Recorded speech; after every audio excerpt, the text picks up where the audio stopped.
It's my honor and my privilege to introduce to you no other than the great George Norrie. Please put your hands together. George. It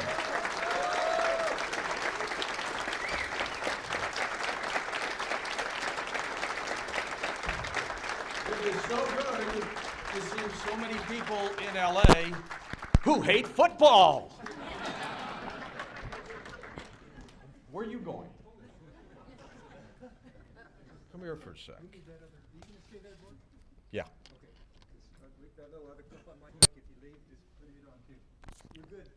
I'm good. Good to go. Can you hear me okay? Good. Tell you a little bit about this man for just a second. When I first met him, it was at an alien implant operation. I think he tried to put one in me. I was watching the surgery on television with the surgeon and Roger, and this lady had an implant in her cheek. Every time they went to try to get it out, every time, the thing moved. And it was one of the most incredible things I think I've ever seen. And they finally got it. They tried to analyze it. They still don't know what it is. But I loved this guy ever since. And let me tell you a little bit about this guy. A few years ago, and you know the economic mess everybody seems to be in, Roger was driving around LA in his limousine with his Cuban cigar. And as he's riding down one of the side streets of LA, he sadly sees a family sitting on the side of the road on their knees eating grass. Very sad situation. Roger told his driver, "Stop! Stop immediately." Pulled over on the side. Roger pushed the button and the window went down. Cigar went out the window. And he said, "You, sir, what are you doing?" And the gentleman with his family said, "Sir, we don't have money for food. We need to eat the grass." Now, this is the kind of guy this guy is. He said, "Tonight, you will get in my limo and you will dine with me at my place." The family started crying. And Roger said, "I just can't wait to get you folks to my house. My grass is this high." That's Roger. Thank you, George. Thank you so much. Thank you.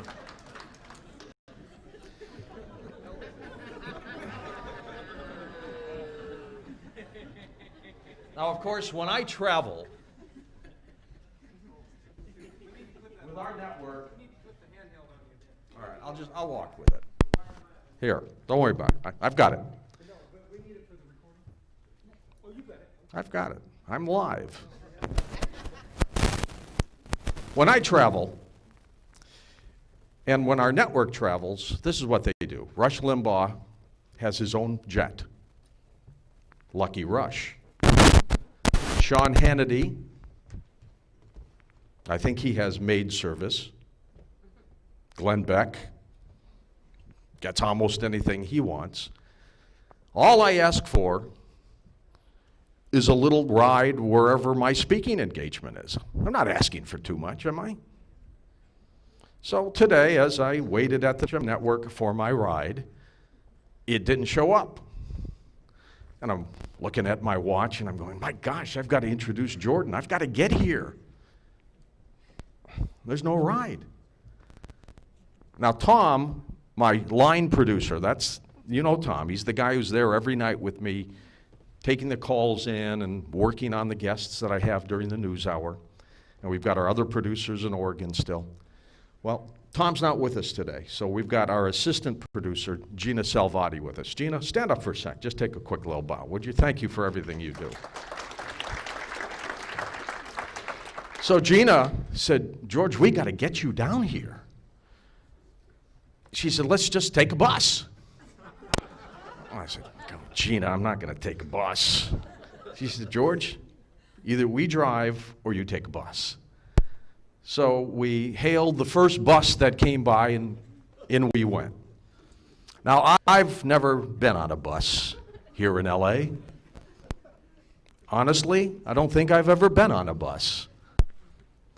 But we got on one, sat down in the front real quickly, and it was a senior citizens bus on some tour. And fortunately, they were coming out this way, but I had no idea how long it would take me to get here. And so while we're sitting on this bus, and I've told the driver, please, you gotta get me there quickly. This little 90-year-old lady kept coming up to the bus driver, just hobbling up, giving him peanuts. And he'd eat them. She'd walk back. Gina and I are looking at each other. This must have gone on for a half hour. She kept coming up, giving him peanuts, and she'd walk back. Giving him peanuts, and she'd walk back. Finally, she came up the fourth time with a handful of peanuts to the driver and said, here, have some more. And he went, lady, can I ask you something? Don't you like peanuts? She goes, we all love peanuts. We just don't have any teeth, so we suck the chocolate off them first. Ooh. You know, when Ivy called Tom and said, I'd like George at an event on Sunday, February 7th, Tom came in and said, hey, what do you think? You available? And I said, Tom, I do the first Sunday of every month. I'm on the air tonight on Coast to Coast. I said, you know my schedule. I'm there from 1 o'clock in the afternoon until we're off the air at 2 in the morning. I can't do it. And he said, George, it's for Jordan Maxwell. So I changed my mind. I'm here. I've had the incredible opportunity of meeting the man I'm going to introduce in just a second, who has brought to us profound knowledge.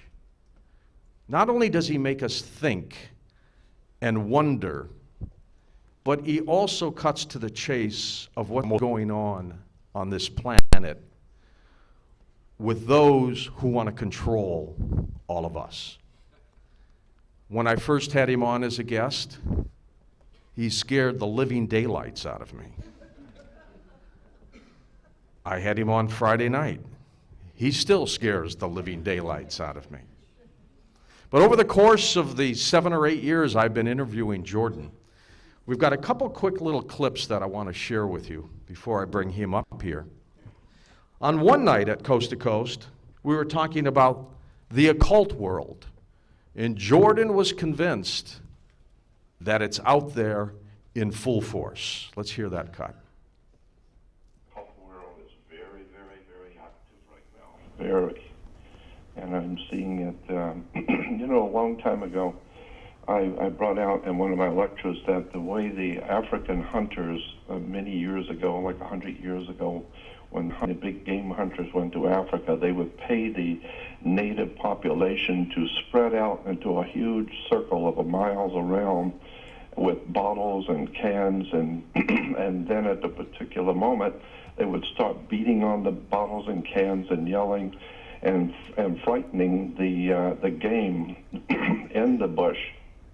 And they would keep closing in the circle until finally the animals that were there would come out into the open.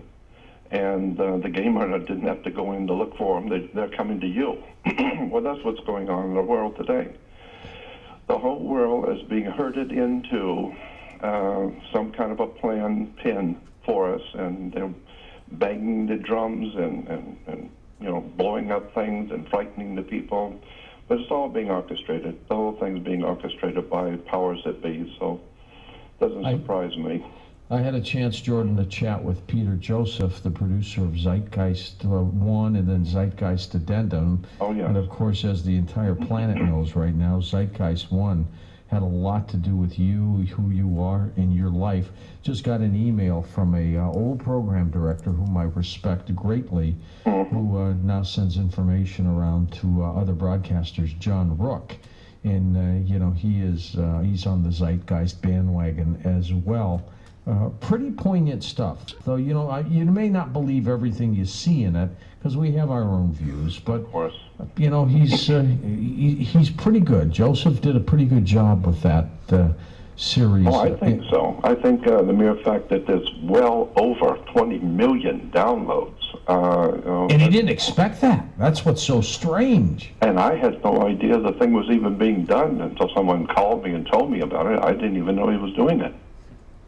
Now, over the course of the years that I've interviewed Jordan, I picked up, quiet George, I picked up on a concern of Jordan, a fear of Jordan. Here's my next cut.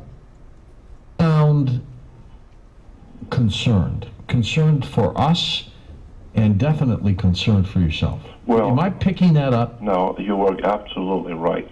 I'm not only concerned, I would go a step further and say I'm frightened. I'm truly am frightened because of the implications, what is happening on the earth, the implications for the human race as a species on the earth. We are in trouble. The whole human race is in trouble. And something is all leading somewhere. It's all going somewhere.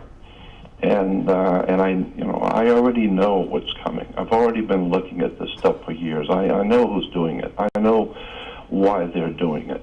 But the problem with trying to explain the real problem is that anything that would be explained to the audience would be entertainment. But the people in power don't look at that kind of thing as entertainment. You're talking too much. So if you really know something, like the old German Freemasons used to say many years ago, those who speak do not know, but those who know do not speak. So if you really do know something of real important value, you had better watch your mouth, because in these days in which we're living, the culprits are so adamant about doing what they're going to do that anyone who gets in their way and presents a plausible problem to them, they will deal with, because they... If you create a roadblock, look out. Right? That's right. They're going to deal with you. And I've already had this kind of stuff happening to me, and of course I'm concerned about my life, because I have my brother to take care of. And lastly, when he was with me... Quiet again, George. Always interrupting me. He was on the air with me, and his phone went dead. Some of you remember that? He was gone. Let's hear that last clip. You were on when your phone went dead. Oh, yes. Tell us that story. I was about 3/4 of the way through an interview with you. That was on, what was that? It was in 2005, April of 2005. And about 3/4 of the way through, all of a sudden, I started talking about the British Israel World Federation and the planet Saturn, and how it is used by the elite of this world. And instantly, my phone went dead. And it shocked you and me, just totally dead. But instantly, it came back on for me. And I heard people walking around. It was obviously a small office, because you could hear them walking around talking, and the voices were reverberating in a small room. And I heard one guy talking to another saying, somebody's going to have to do something about this guy. And others were talking about me in a low voice, saying something, and then they walked over. I could hear them coming toward the phone, and they hung it up. So I know that they let that... They wanted you to hear that. They wanted me to hear. And so and then for a couple of days after that, my phone was dead. I was scared. I was actually scared, because I was always pictured what I was doing as an American was trying to enlighten my fellow man and my fellow Americans to what was going on, but I never realized that I was actually tapping into something that was legitimately legitimate trouble. Jordan Maxwell almost was not with us this moment. Last week he had a health problem, and he fought back, and here he is today. He is a preeminent researcher and scholar, dabbling in the occult, stories of religion.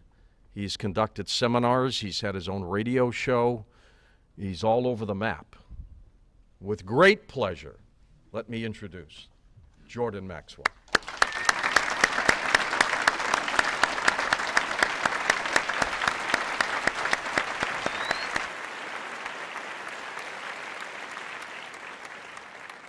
I want to again thank George for being here, because many nights when I was under pressure and was legitimately afraid for my life, to get a phone call from George or Tom just to see how you're doing was very reassuring to me. I've been under a lot of pressure, and I have heart trouble, and I've had medical problems too, because this particular lifestyle that I have lived for the past 48 years has taken its toll on me. You cannot, the universe is very interesting, the way it works. The way, and I'm using this as a metaphor, but the way God works, if you want to do something and it's very important to you, if you go out and put your whole self into whatever it is you want to do, you very well might be able to accomplish it. But if you do accomplish your goal, you're going to pay for it. You're going to pay a price. For me, I lost my wife. I lost my family. I've had everything I own in this world stolen from me 3 times. My offices were burglarized, stolen, and took everything I own. And of course then I get phone calls from FBI, phone calls from federal agents warning me to keep your mouth shut. And that kind of stuff is not the kind of thing I want to live with, because today in America, with 9/11 happening and the overthrow of the United States of America with a coup d'etat, which is what has happened. America is no longer the land of the free and the home of the brave. We're not free or brave. We're now slaves under a totalitarian fascist regime. And the people all around the world know that the great Republic of America is now on its knees and is in the process of being destroyed. And the reason why is because you cannot have a new world order under fascist world domination when the biggest guy on the block is still the boss in his own home. So in order to destroy the United States, you have to destroy the people, its institutions, and this is what we have now come to finally realize in America, that America is on its last and final days. And very soon you're going to see, I believe you're going to see the full ramifications of the people who are behind world government and what they're going to do to America. They have something planned for us that you don't want to know. They've got concentration camps already set up for Americans. They have an agenda. And part of what I wanted to talk about tonight is dealing with that. I have 2 presentations to do tonight if we have time. One is kind of on the light side, dealing with religion, because I believe that religion is at the bottom of all of the world's problems. Because the people who are in power have given us our governments, our legislatures, our laws, our institutions of higher learning. They've also given us our governmental systems, and they've given us all our religions.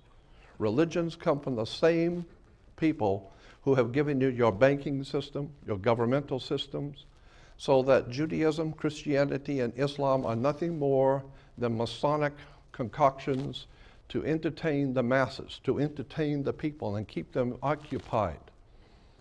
And this is, of course, what George Carlin was talking about when he said it's a big club and you ain't in it. because the religions of this world are designed purposely to distract your mind and to give you something to hope for. While the people who came up with these ideas in England know what they're doing. They are subverting the human race.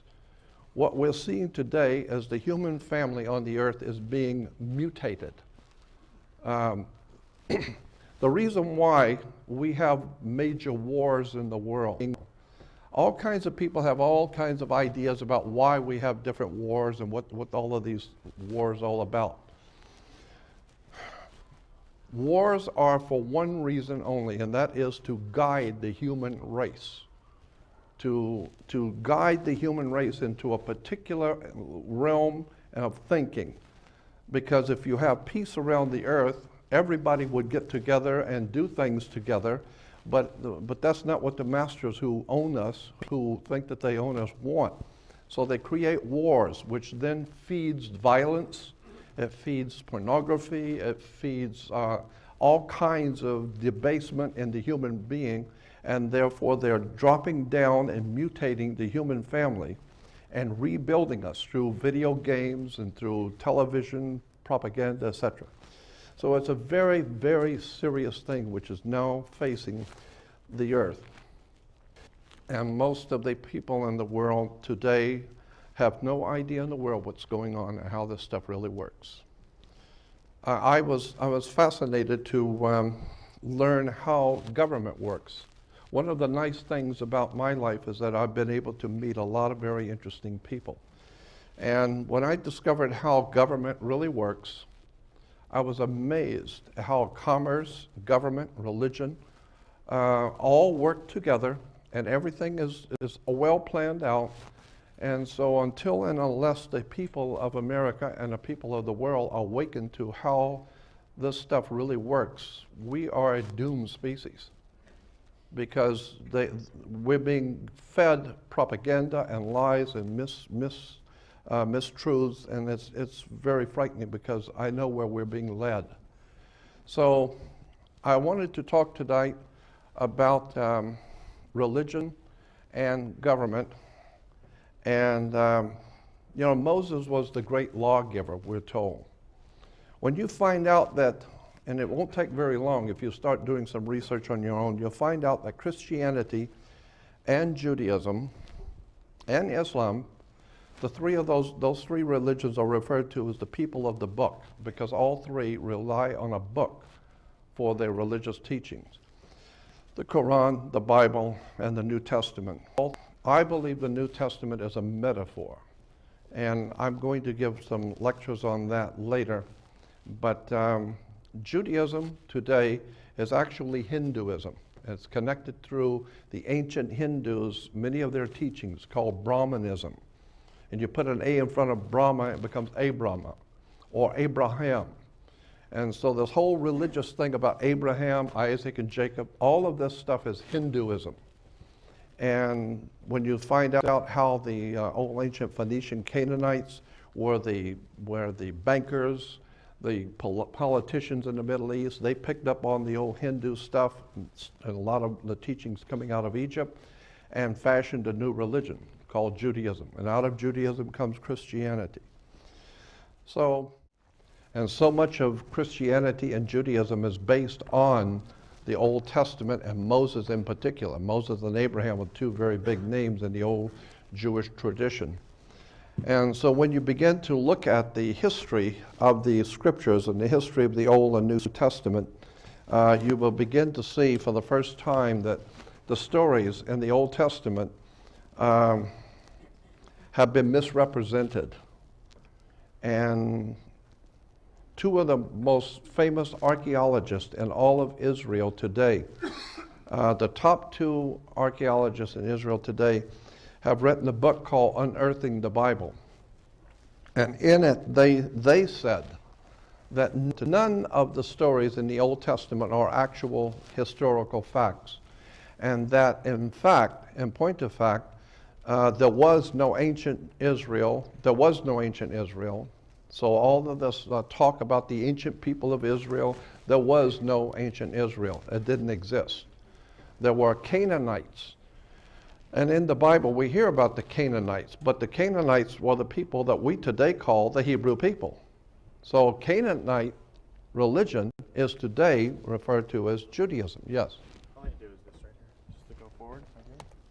So, Go forward like this, and then back like this if you want to go back. right. And she's going to read off the longer one. She can't see anything on here, unfortunately, it turns off. Say it again. You can't see anything on here, it turns off, so you're going to have to look at that to cue it in. Oh, Yeah, but this is all you do is just to go forward, like that, yeah. and then backwards. Okay, well, that's going to be a bit of a disappointment because I'm not going. Maybe I can turn this around then so I can see it.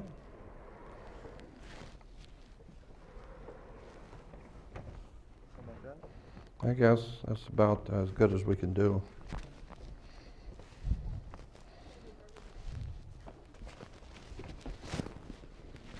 Okay, Two circles, sorry.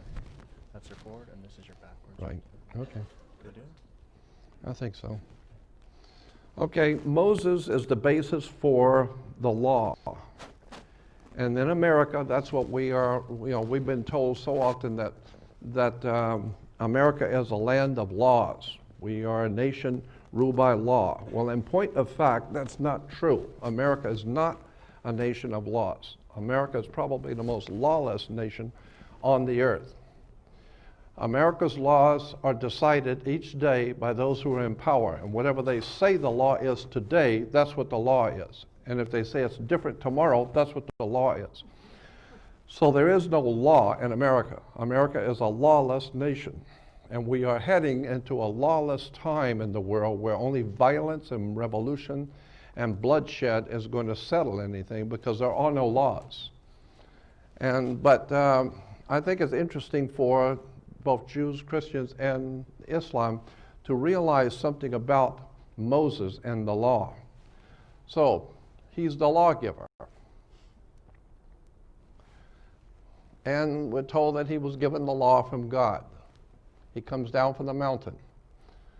Incidentally, Moses throws the law down and breaks it, so he was the first lawbreaker.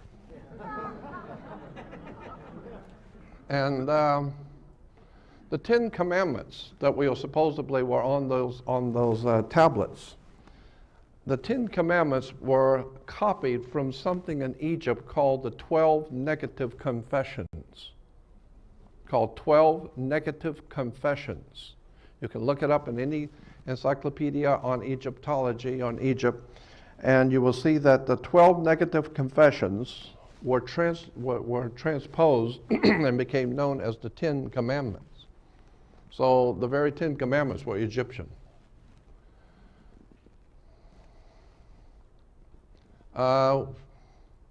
That's just some scriptures showing the connection between the ancient book of the dead of Egypt and the Exodus. And here's Moses with the Ten Commandments. Moses the lawgiver. Now, even in the government, even in the U.S. government, there are statues of Moses and the halls of justice, and even in the House of Representatives in America, you have Moses. I think it's interesting that this picture of Moses has the Roman wreath, because America's government is Roman. The three cornerstones, or the three legs on which America exists, is first of all Roman in government, Greek in philosophy, and Jewish in law. So Jewish law with Greek philosophy and Roman governmental system is the way America operates. Rome, Greece, and the Jewish law. But why does Moses have horns? Most people have never noticed that in almost all the carvings, Moses has horns. Yeah, Moses is pictured with horns because the horns are representing the moon. Moses was the focal figure of an ancient cult of moon worship on the Sinai Peninsula. The horns represent the crescent moon. So when we see the horns are actually the moon in the lower quarter. Here is the moon god. In Sinai, well, I guess I'm going to show that anyway, so I'll wait. You'll see the horns of the moon. in Rome. Now, Native American, Indian chiefs wore horns.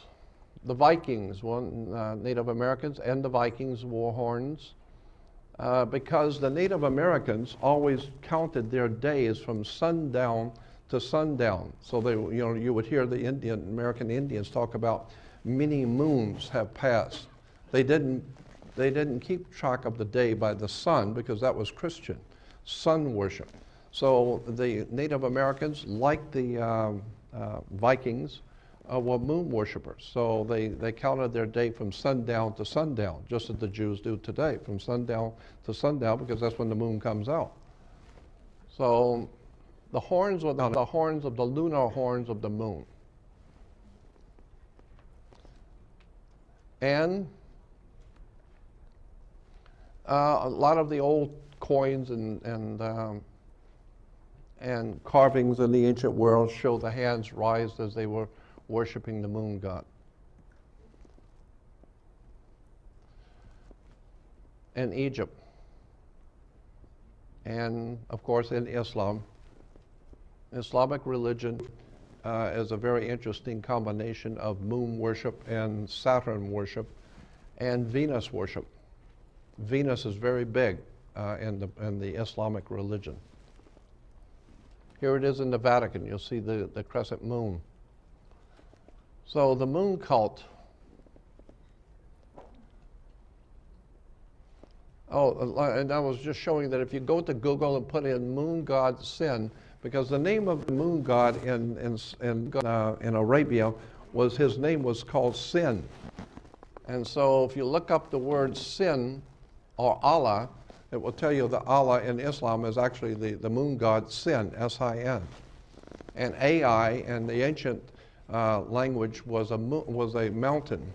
So Sin Ai is the god of the moon god, comes up over the mountain. So put it together, it becomes Sinai, Sin Ai. Even in the Catholic Church, they have the crescent moon. Now, the moon god, as I said, was named Sin. And it shows here that this is just from an encyclopedia. Sin, the moon god, was chiefly venerated in pre-Christian civilization in southern Arabia.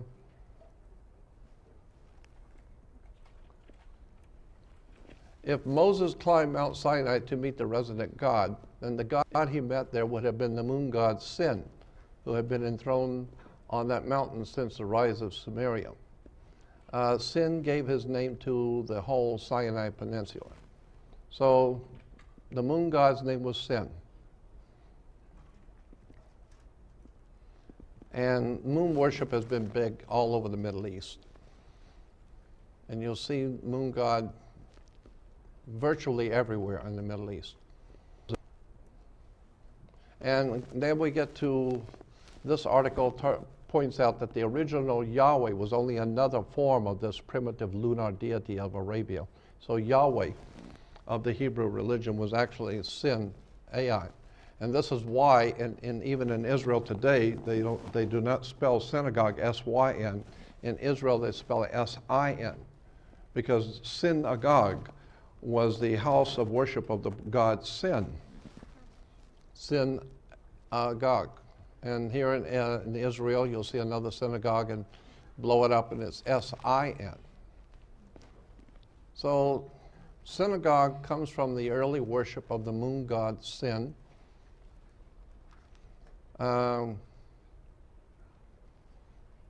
Just showing how, in Jewish literature everywhere, it talks about the moon, many moons, the Jewish cycle of the moon.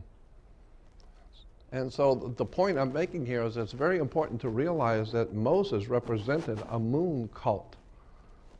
And this is just the first part of, and you'll see here on the Sinai Peninsula, Mount Sinai, and it's across from Egypt, and that's where the great mountain range was in the middle of Sinai. And at night, when the moon would come up in the east, there was a mountain range there, and the moon god's name was Sin, and the mountain was Ai. Put it together, it becomes Mount Sinai. It was called the Mountain of Moses, or the Wilderness of Sin. So Sinai was the worship of, and I'm just showing, if you go to Google, they've got Moses and moon worship, got thousands and thousands of articles about this subject. So it's up to anybody just to do your own research. Now, Moses was also connected to a volcano cult also. So you got the moon, and now you have volcanoes. Volcano worship was very big in the ancient world. It says volcanoes, like any other impressive or fearful aspect of nature, volcanoes have been the object of worship for human beings from the earliest Stone Age. And yet, original Yahweh seems to have begun as a volcano god also. Mount Sinai, where Moses encountered him, was the seat of the Midianite god who had formerly dwelt in a volcano. So this is why in all the drawings and pictures in the Jewish religion, you will always see Moses encountering Yahweh at the volcano, because the ancient Canaanites, Phoenicians and Canaanites, the people of the Middle East, also worshiped the god of the volcano. Even books show, even books put out on the subject of Mount Sinai show it in burning in flames, mountain of fire. As you turn, it keeps coming in and out. I don't know if that'll help. Let's see. We'll try it. Anyway, and so here we have Moses. Now, these pictures are taken from Jewish publications for children in the synagogue. You'll see Moses here. Does that look like a volcano to you? Yep. Yeah. Here's another one, Mount Sinai. Jehovah performs signs for the Israelites. That looks like a volcano. There's the children of Israel. That's another thing that's always interested me. How in Israel we have the children of Israel, but you have kids, which are baby goats. Here's another picture of the volcano with the Israelites. So, and you know, it's everywhere. All you have to do is look at any of the publications of the Jewish religion, and you will see volcanoes, moon worship. Here's one Israelite telling the other one, no, that's a volcano, airhead. See? Yeah. Here's Moses up in the volcano. Here it says, one day the mountain rumbled and it spewed out fire and smoke. The mountain was engulfed in dense cloud. God called out of the cloud. There's the Israelites running from Mount Sinai. Looks like a volcano.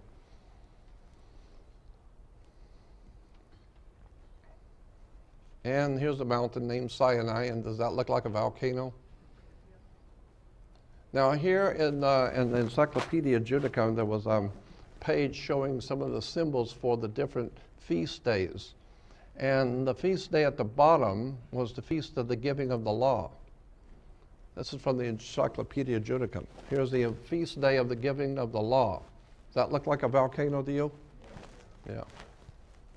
Because the Jews were worshipers of a volcano god, worshipers of a moon god. They were worshipers of the planet Saturn. Saturn was called Lord of the Rings because Saturn was God of the Rings. And they're still making movies in Hollywood today, Lord of the Rings. And most people going to movies have no idea in the world that Lord of the Rings is the planet Saturn, and Saturn was the god of the Hebrews, or another name for Saturn was Yahweh. Yahweh, or Yahweh, Jehovah, Saturn. Lord of the Rings. This is why women were told to listen to their God, so they would wear an ear ring. Men were to get married before their God, so they wear a wedding ring, because the rings represent the planet Saturn. We can get into all of that when I get into courts and government later. So there it is, the feast of the giving of the law to Moses, a volcano. The volcano comes from The word volcano comes from the Latin volcano god Vulcan, or Vulcanus, derived from the old Cretan deity Vulcanus. My dear friend here, Abin Ray, was going to do the reading, but as long as I feel, as long as I got the energy, I'll do it then. So here's Vulcanus. The word volcano comes from the Latin volcano god Vulcan. There's Vulcan, beautiful picture. Prometheus was a volcano god whose worshippers took him to Greece. Yahweh was a volcano god whose worshippers took him to Judah. So tribes living on the slopes or the fallout area of an active volcano promoted their smoking home to the status of tribal goddess, regularly captured enemies and threw them into the volcano. Yahweh, whose worshippers were the Jews, Vulcan, later, when the Jews became patriarchal, the Mount Yahweh, which is female, became Mount Yahweh, dropping the feminine ending. So the original Yahweh seems to have begun as a volcano god on Sinai. So here's God. You'll see he's raised on the mountain. This is God chiseling the law of Moses. And you'll see the mountains on fire. You'll see the lightning behind God, which is the same lightning and fire of Volcanus. He was also identified with the local moon god Sin, after whom the mountain was named.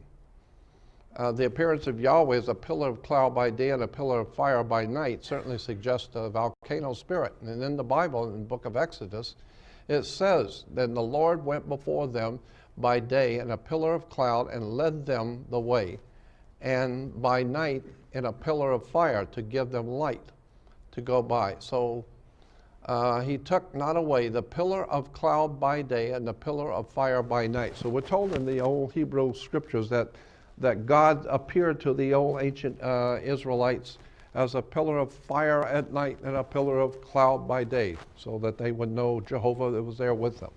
Well, that's what you get with a volcano, is a pillar of cloud by day and a pillar of fire by night. So these are just quotes from reference works, encyclopedias about, and I won't, since we have so much more I got to cram in there, we won't go through all these scriptures. But the bottom line is that there's just an awful lot of documentation, books that you can go to check all of this out. It's everywhere. But most people don't do this kind of tedious research, spending months and months in UCLA libraries and USC and Berkeley, and for weeks on end, day in and day out, for 48 years. Most people, got more important things to do. Thank you, Jordan. Thank you. Thank you so much. So, yeah, I would spend days and days and days, sometimes weeks on end, just on one subject at UCLA. And, they have like a 7-story library above ground and 3 stories below. I'd spend weeks and weeks just photocopying documents, talking to rabbis. They used to go down to the Simon Wiesenthal Center for Holocaust Studies and sit there for hours and talk with the rabbis. And one of my dearest friends was Rabbi Marvin Antelman from Newton, Massachusetts. Rabbi Martin Antelman was a very, very kind and loving man. He was a very dear man, and a very dear friend.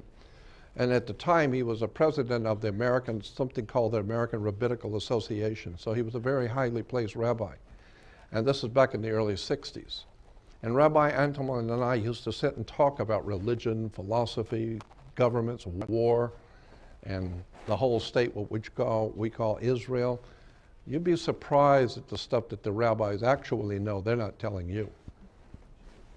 I asked Rabbi Antelman one time, I said, Rabbi, tell me the truth. Was there, in fact, in point of fact, Abraham, Isaac, or Jacob, or Moses, or King David, or any of those people, did those people actually really exist? And his response was something to the order of, look at, everybody has a religion. The Catholics got a religion, Muslims got a religion, Buddhists got a religion. We got to have something too, so we got a religion. And so I said, yeah, but were these people real? And so he said, Abraham, Isaac, and Jacob is actually Brahma, Vishnu, Shiva. From Brahma, Vishnu, Shiva, you got Osiris, Isis, Horus, or Father, Son, Holy Ghost. There was always must be a triune God. It's always three gods in one. So therefore, the Jews can't have anything to do with Brahma, Vishnu, Shiva, so they have Abraham, Isaac, and Jacob, which gives us Judaism. No, there's just 3 names of 3 divine principles. So the whole thing is based on the triune gods. But here in the scriptures in Job 36 in the Old Testament, it says, the noise thereof showeth him concerning it. The cattle are concerned, the vapor, the noise, therefore telling concern, the storm that is to come. These are just scriptures talking about, like down here on the bottom on Job 37:2 says, hear attentively the voice, the noise of his voice, and the sound that goes out of his mouth. We come to find out that he direct it under the whole heavens, and his lightning to the ends of the earth. And after it, the voice roared, he thundered with his voice of his excellency. So even in the Old Testament, it's talking about God thundering with his lightning and his thunder. And God, on the bottom of here, on page 960, it talks, in the scripture says, God thunders marvelously with his voice. So we're talking about a God of thunder, the God of the volcano. And so, oh, here's another one. In Job 38, talks about the storm, the clouds, God's tent gathers as the thunder, the voice of Yahweh roars. They descend and God shoots the arrows of his lightning. So the storm, the clouds, and God's tent gathers as the thunder, which is the voice of Yahweh. So you got a cult that's hearing thunder, and that's God speaking. And of course, if you look up the word God in a Latin dictionary, look up the word God in Latin, it's Deus, D-E-U-S, I think it's spelled D-E-U-S, Deus. And Deus, it will tell you in the Latin dictionary, comes directly from the word Zeus in Greek. So when you hear Christians or Jews talking about God, the word in Latin is Deus or Zeus. Zeus was the god of lightning and thunder. So when you hear the Christians talking about God, just know that what you're talking about, let's go back to the Catholic Church, go back to Rome, and go back to the word in Latin for God, which is Deus, which comes directly from Zeus, the god of lightning and thunder. I don't want to tell Christians that too much, and this is why I don't talk about this kind of thing on George Norrie's show, because people are not ready for the truth. I'll give you an interesting piece of information. Oh, thank you. I'll give you an interesting piece of information. I've learned this the hard way, but people will always support what they want to hear. They will not support what they don't want to hear. So if you like country western music, you're not going to pay $40 for a rap concert, right?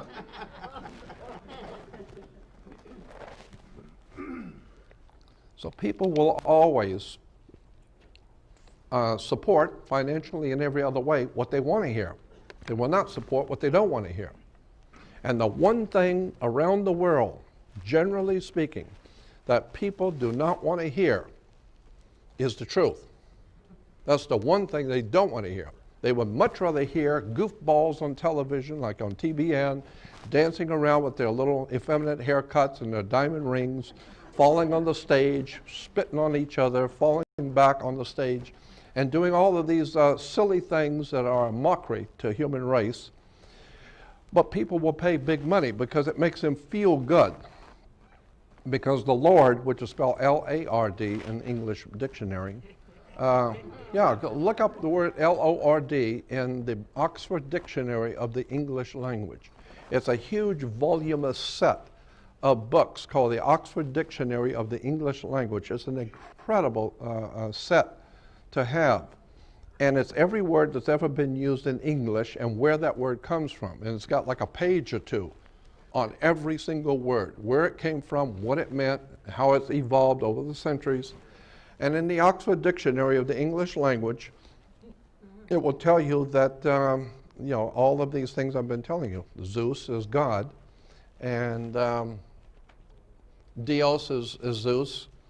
God, I'm trying to think, there's some other really interesting stuff there, especially on Saturn, Go to the Oxford Dictionary, look up Saturn. It will give you all the information on how Saturn was the basis for Judaism after it took from everything it could from India, from the Hindus. Then they began to bring in Saturn worship and then the moon worship of sin, which gives us cyanide. Incredible stuff. Oh, here it is. God in English. Translation is the Latin word Dios. The spelling Zeus. But Christians, I have found, want to, as I said, people generally speaking don't want to hear the truth. They would much rather pay a lot of money to hear what they want to hear. And I have always felt that the times we're living in is so critical and so frightening that I would think people would want to know the real truth about what's going on. Who's really running this government? Who's really running world governments? And where's the whole human race going? Where are we all going? We're being led somewhere, and we haven't even the faintest idea what the words mean, what the symbols mean. We're just trusting in our leaders, and the leaders are not leaders, they're misleaders. So there's the volcano cult with the lightning and the thunder. The scripture even says, in the Bible it says, and after it the voice roared, his thunder with his voice. So much for Moses and the volcano. So now we know Moses was connected to the moon worship in Sinai. He was also connected to the volcano worship. And one more point about Moses and Vulcan, the volcano god. Vulcan, the volcano god, Mr. Spock was a Vulcan, right? And the reason why that hand signal, that hand sign, is Hindu. It goes back to an ancient concept in the ancient Hindu religion.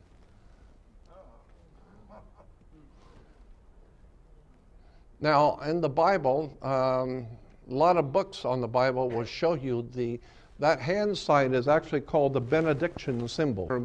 The rabbis, when blessing the congregation, the Pope does the sign of the cross when he's blessing. But in the Hebrew synagogues, the rabbi will bless the congregation with the blessing. It's called the benediction symbol. He blesses the congregation.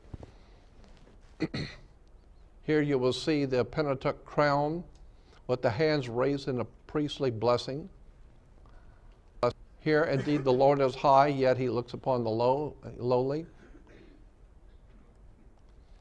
And that's another point I'm going to make here in a few minutes about why they call God the Most High and why the Lord is the Most High. There's a reason why.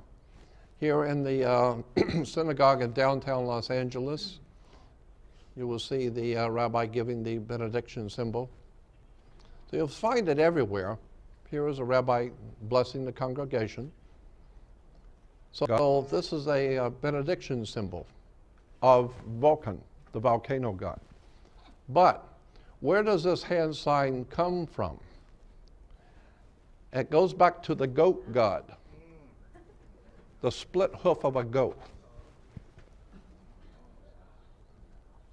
So now we get into the old ancient goat god worship. Baphomet of the Freemasons call it Baphomet, but it's the worship of the goat. And then, of course, once you get into the deepness of the deep theology of Hinduism, which I've been shown some really interesting material on that too. I'm going to put it on my website soon, showing you how the Hindus use the symbol of the goat's hoof. And so when you see the rabbis giving the rabbinical blessing, just remember it's connected to the goat god.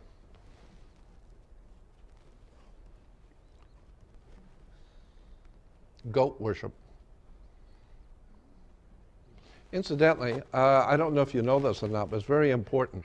The Star of David, the Star of David is a six-pointed hexagram. And the hexagram was a symbol for, if you go to the Encyclopedia Britannica, Encyclopedia Americana, any great reference works of encyclopedias, and look up Star of David, it will tell you Star of David is actually a hexagram, which was the original astronomical symbol for the planet Saturn. Saturn was always pictured in the ancient astronomical text during the Middle Ages and the medieval times as a Star of David, six-pointed star, two triangles interposed. The Babylonians would draw a triangle on the ground and then draw an opposing triangle, making the six-pointed star or hexagram, then draw a circle around that hexagram and stand inside of it. Now you're inside the magic circle, putting the hex on someone. So that's where we get the word, the putting the hex on you, is because the six-pointed star is a hex. So today we have Jews going around the world proud to show you that they've got the hex put on them.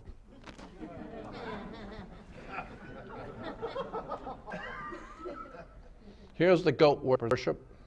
It's called, incidentally also, Saturn in the ancient language, in the ancient Phoenician language, which today we call Hebrew, but Hebrew is actually Phoenician language. It's Hebrews who speak it.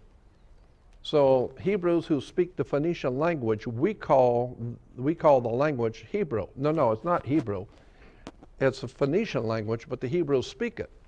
And in the ancient Phoenician language, Saturn is referred to in the Phoenician language. Saturn is spelled Shabbath. Shabbath in the Phoenician language is Saturn. And from Shabbath we get Sabbath. So therefore the Hebrew Sabbath is the worship of the goat god connected to the planet Saturn.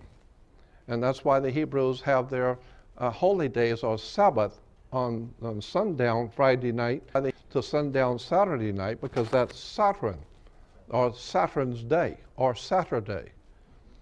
This is why you have the worship of Shabbat or the Sabbath. So remember to keep holy the Sabbath, which is actually saying, remember to make sure you worship Saturn on Saturn's night or Saturday night. So it's all goat worship, Saturn worship, moon worship, volcano worship. Even in the Bible, in the old text, it shows a man riding the goat. Freemasonry uses the goat god, which can be traced, as I said, back to the old ancient Hindu. So, even in the tarot cards, the devil is giving the symbol of the goat god. Okay, we've looked at Moses as the leader of the ancient lunar moon cult of Sinai. We saw him as the leader of the ancient volcano cult. We saw the volcano god's son, Vulcan. He's still with us today on TV.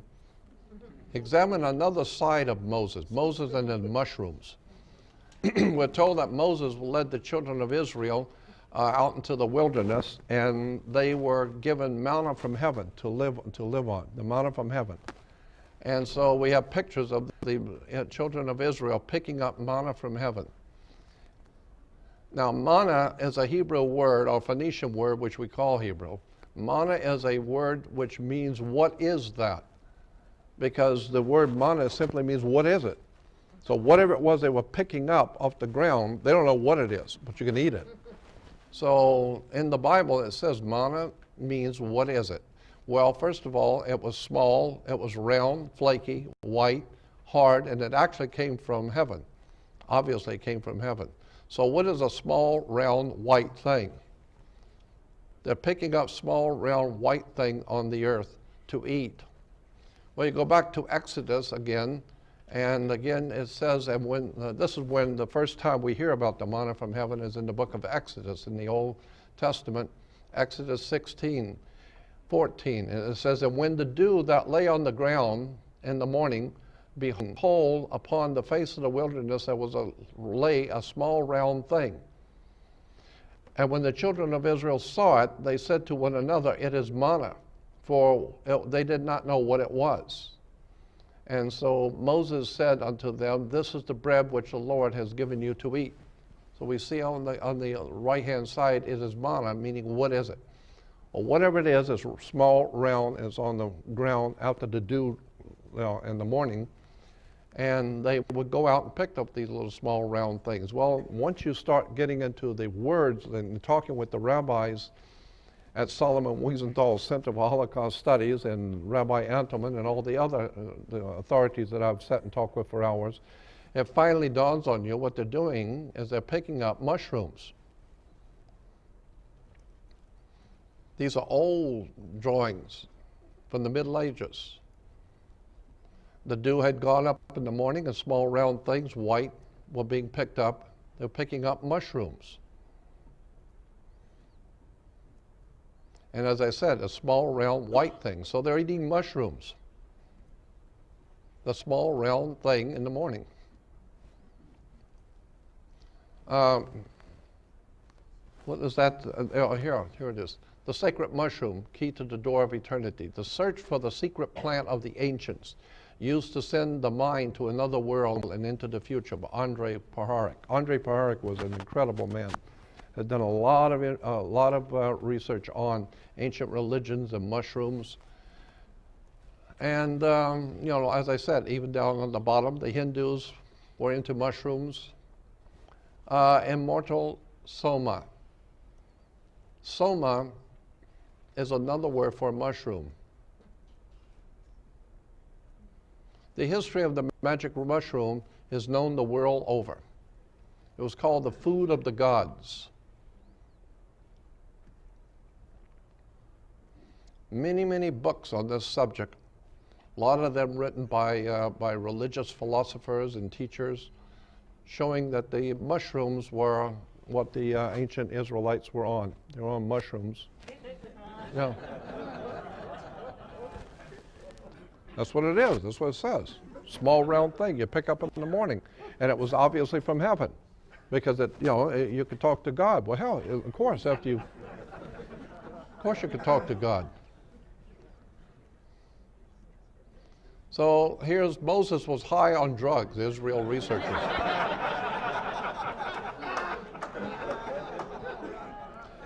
Yeah, but this is in a Jewish newspaper, in the newspaper and in magazine articles in Israel. They're talking a lot about this now in Israel, about how Moses was nothing more than on mushrooms. Here's another newspaper, and it shows Moses from the Hebrew University. Moses was tripping on Mount Sinai. Yeah, I didn't write this. This is from Israel. And here's another one, talking about Moses on mushrooms. Moses was not the only one on mushrooms. Adam and Eve also beat him to it.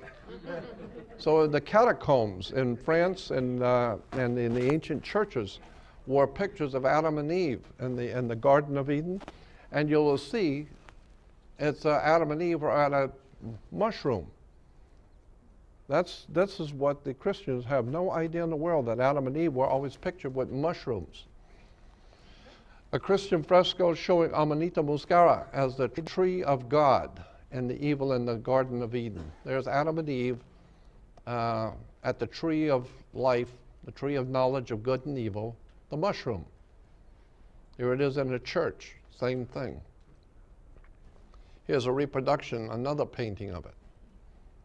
So you'll find these pictures all over in Christendom and Europe, showing Adam and Eve eating from a mushroom. There's the Amanita muscara behind Adam and Eve. There's a prophet over there on the left-hand side. That one guy's hanging by his feet from a mushroom, so he's probably had enough. And there's the Lord Jesus on the right. Yeah, so mushrooms. Well, that was that was in the ancient Old Testament times. But what about today? Well, let's look at the Christian church today. A lot of books out there, like The Holy Mushroom, Evidence of Mushrooms in the Judeo-Christian System, The Sacred Mushroom and the Cross by John Allegro. The Sacred Mushroom and the Cross by John Allegro is a study of the nature and origins of Christianity within the fertility cults of the ancient Near East. fertility cult.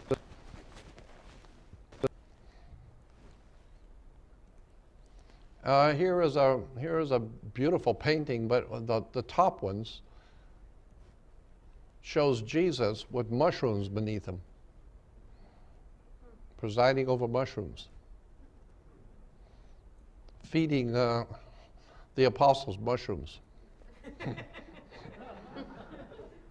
And it's interesting because in Matthew 26:26 in the New Testament, it says, while they were eating, Jesus took bread, gave thanks, and broke it, and gave it to his disciples, saying, take, eat, this is my body. But the word body, take, eat, and this is the Last Supper. Take, eat, for this represents my body. The very word body is the word soma. Soma means the body. And so if you look in the Bible dictionaries, look up body in the Bible dictionary, it will say soma, mushroom. So much for Jesus giving his body. No, it's the body of the mushroom. You'll see the mushroom around the head. There's the Amanita muscara, Jesus dying on the mushroom. So Christmas is Jesus' birthday, so naturally the symbols will match. So in Christmas, you have mushroom heads, Santa Claus on a mushroom, mushroom trinkets, all kinds of Christmas decorations dealing with mushrooms. Yeah, and the wreath is filled with mushrooms. Most people don't know, why do you have a wreath, a Christmas wreath on your door? A wreath was always a symbol of someone dying. It's because the son dies, God's son is dead, so they have a Christmas wreath. That's a whole nother subject when I get into astrotheology. That's a whole day's subject of breaking down the story of the New Testament for the first time, explaining what the New Testament was actually saying.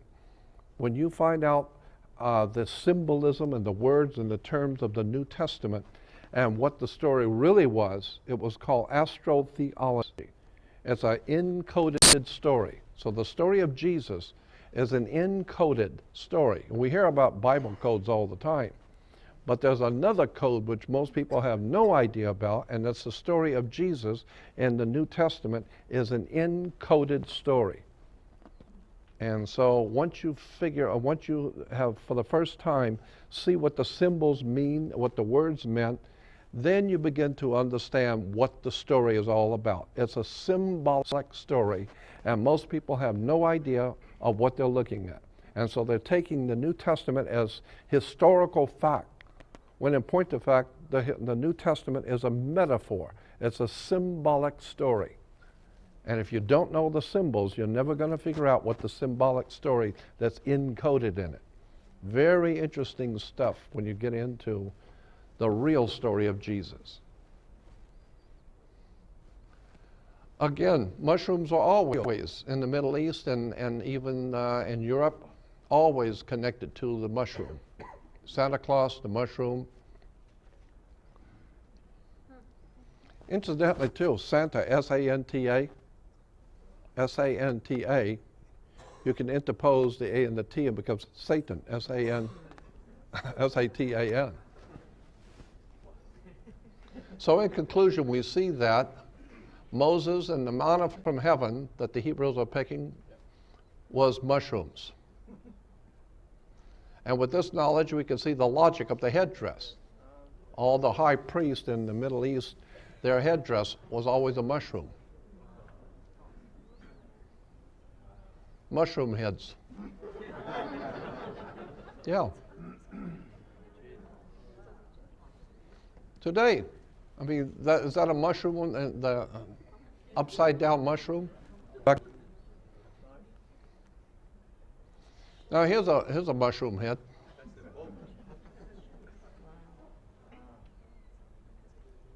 Here's a bunch of mushrooms.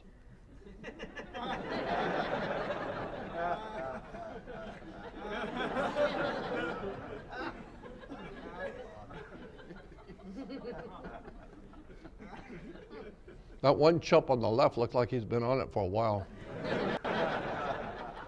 So, time to say goodbye to the mushroom heads.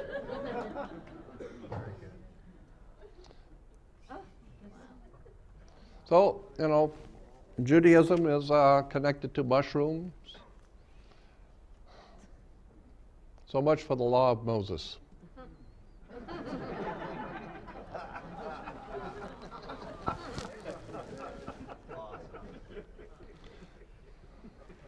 I guess that's it for that one.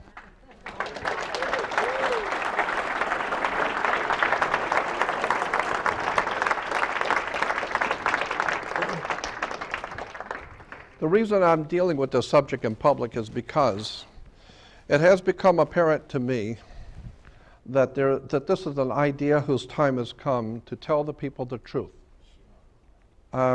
Because there's a world of difference between religion and spirituality. And what the world is now heading into politically, the chaos which is coming, and it's coming quickly now, people are beginning to awaken all over the world to the fact that they don't have the truth. And they've been lied to by their government and by their religions. And I started talking about this subject of the Knights Templars, the Illuminati, secret societies, the Bible codes, all of this stuff back in 1960. I think it was 60 and 61. I was doing my first mom and pop lectures at the little libraries and bookstores. And I would go around all over Los Angeles giving lectures on secret societies, astrotheology, occultism in religion, government, conspiracies. Like I said, and I used to go to some of the studios late at night. I could get a pass to get in. Some of the guys that were working at the studio would get me a pass to get in at night. And I would go to some of the studios at night and give slide presentations on Bible codes, the Illuminati and Knights Templars and the international banking. And that was back in the 60s. And then I got into the really dark stuff, Nazism, communism, fascism, and was doing lectures all around Los Angeles in the late 60s, early 70s. And today, of course, the subject is now worldwide. Now it's all over the world, and they're making movies like Da Vinci Code and National Treasure and God knows all this other stuff. But this is the subject I was talking about as far back in 1960. And I'm telling you that today, people are finally awakening to the fact that we've been lied to by banks, by government. The police department isn't what you think it is. Nothing in this world operates the way you think it does. And we can talk about that later. So my point is that I have the highest of respect for spirituality and for God, so to speak. I have the highest of reverence and spiritual integrity. I have a very high respect for the divine in nature and in the divine in the universe. I totally believe in God, so to speak, whatever God is. God is simply a word, dog spelled backwards. But whatever it is, but and this is why you have church dogma. But whatever is in fact out there is extraordinarily powerful, extraordinarily brilliant, and profound in its presence in the universe. And we humans have not even begun to scrape the surface of what's out there. As one astronomer said, the universe is not only stranger than you imagine, it's stranger than you can imagine.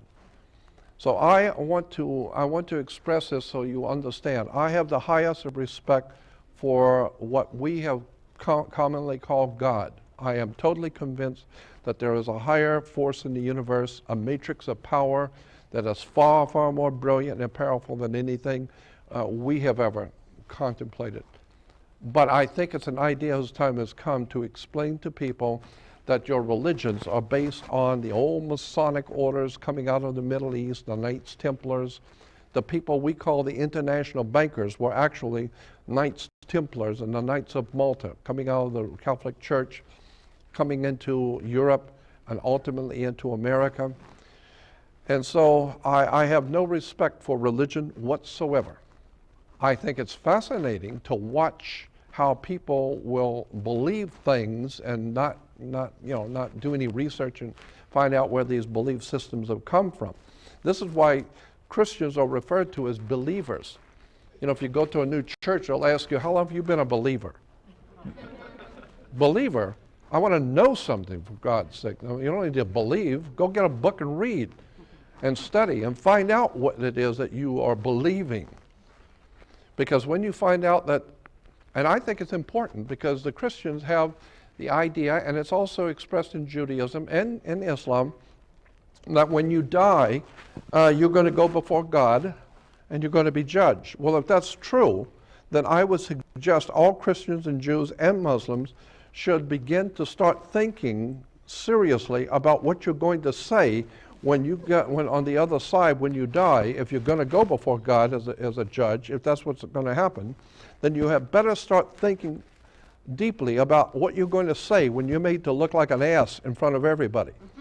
Because when you find out that everything you believed was a bunch of bull, it was all man-made stuff given to you by the Knights Templars and all the secret societies of Freemasonry coming out of Europe, and the church was nothing more than a Masonic order financed and promoted by the old Roman aristocracy of Rome, and that the entire superstructure of Western civilization is commerce, money, banking, and it has nothing to do with God, nothing to do with spirituality.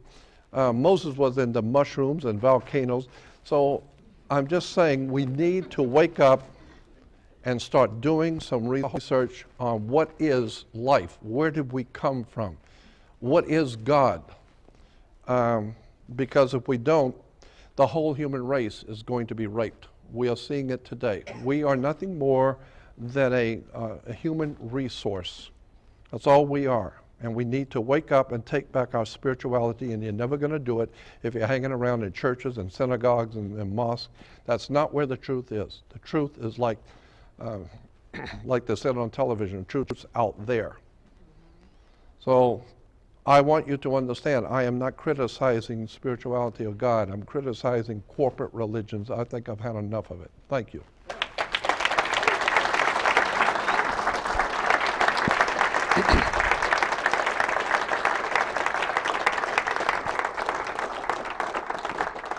Now I have a second presentation, but it's only 6. So I think we could take a bit of a break, and then I'll really scare you with the next one. Thank you.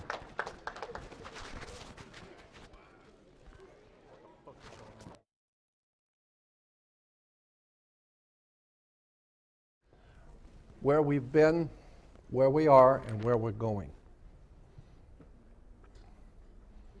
This is a very big subject, and I could talk for hours on, and some of you out here in the audience already know the subject better than I do. I'm talking about maritime admiralty law. We talked about Moses being the lawgiver, and we see that so much of the Old Testament, and as I said, the New Testament too, is symbolic, and there's all kinds of stuff in the Bible that people don't know, and so it takes many years of research and study to find all of this stuff. But today in America, since 9/11, we're living under a total totalitarian dictatorship. As far as I am concerned, if you were, and this is just my opinion, but if you were to take all of the evil and all the badness in the world that there is around the globe, the wars, the bloodshed, the hypocrisy, the lies, or the drugs, the drug trafficking, wars, all of it. If you take your time and takes a few years and go back and start studying where all this stuff has come from, it will lead you back to the Catholic Church. Because you have to remember that for 2,700 years, Rome has dominated Europe. Under the old Roman Empire, the Caesars were God, and they dominated Europe. And Europe dominated the world. Europe dominated the whole planet, and Caesar dominated Europe. And when the Roman Empire collapsed, it continued without let up But now it was no longer called the Roman Empire, it was called the Roman Universal Religion, or the Roman Catholic, because Catholic simply means universal. This is why I found out many years ago, Universal Studios, the land was owned by the Catholic Church. That's why it's called Universal, because Catholic is Latin, universal. So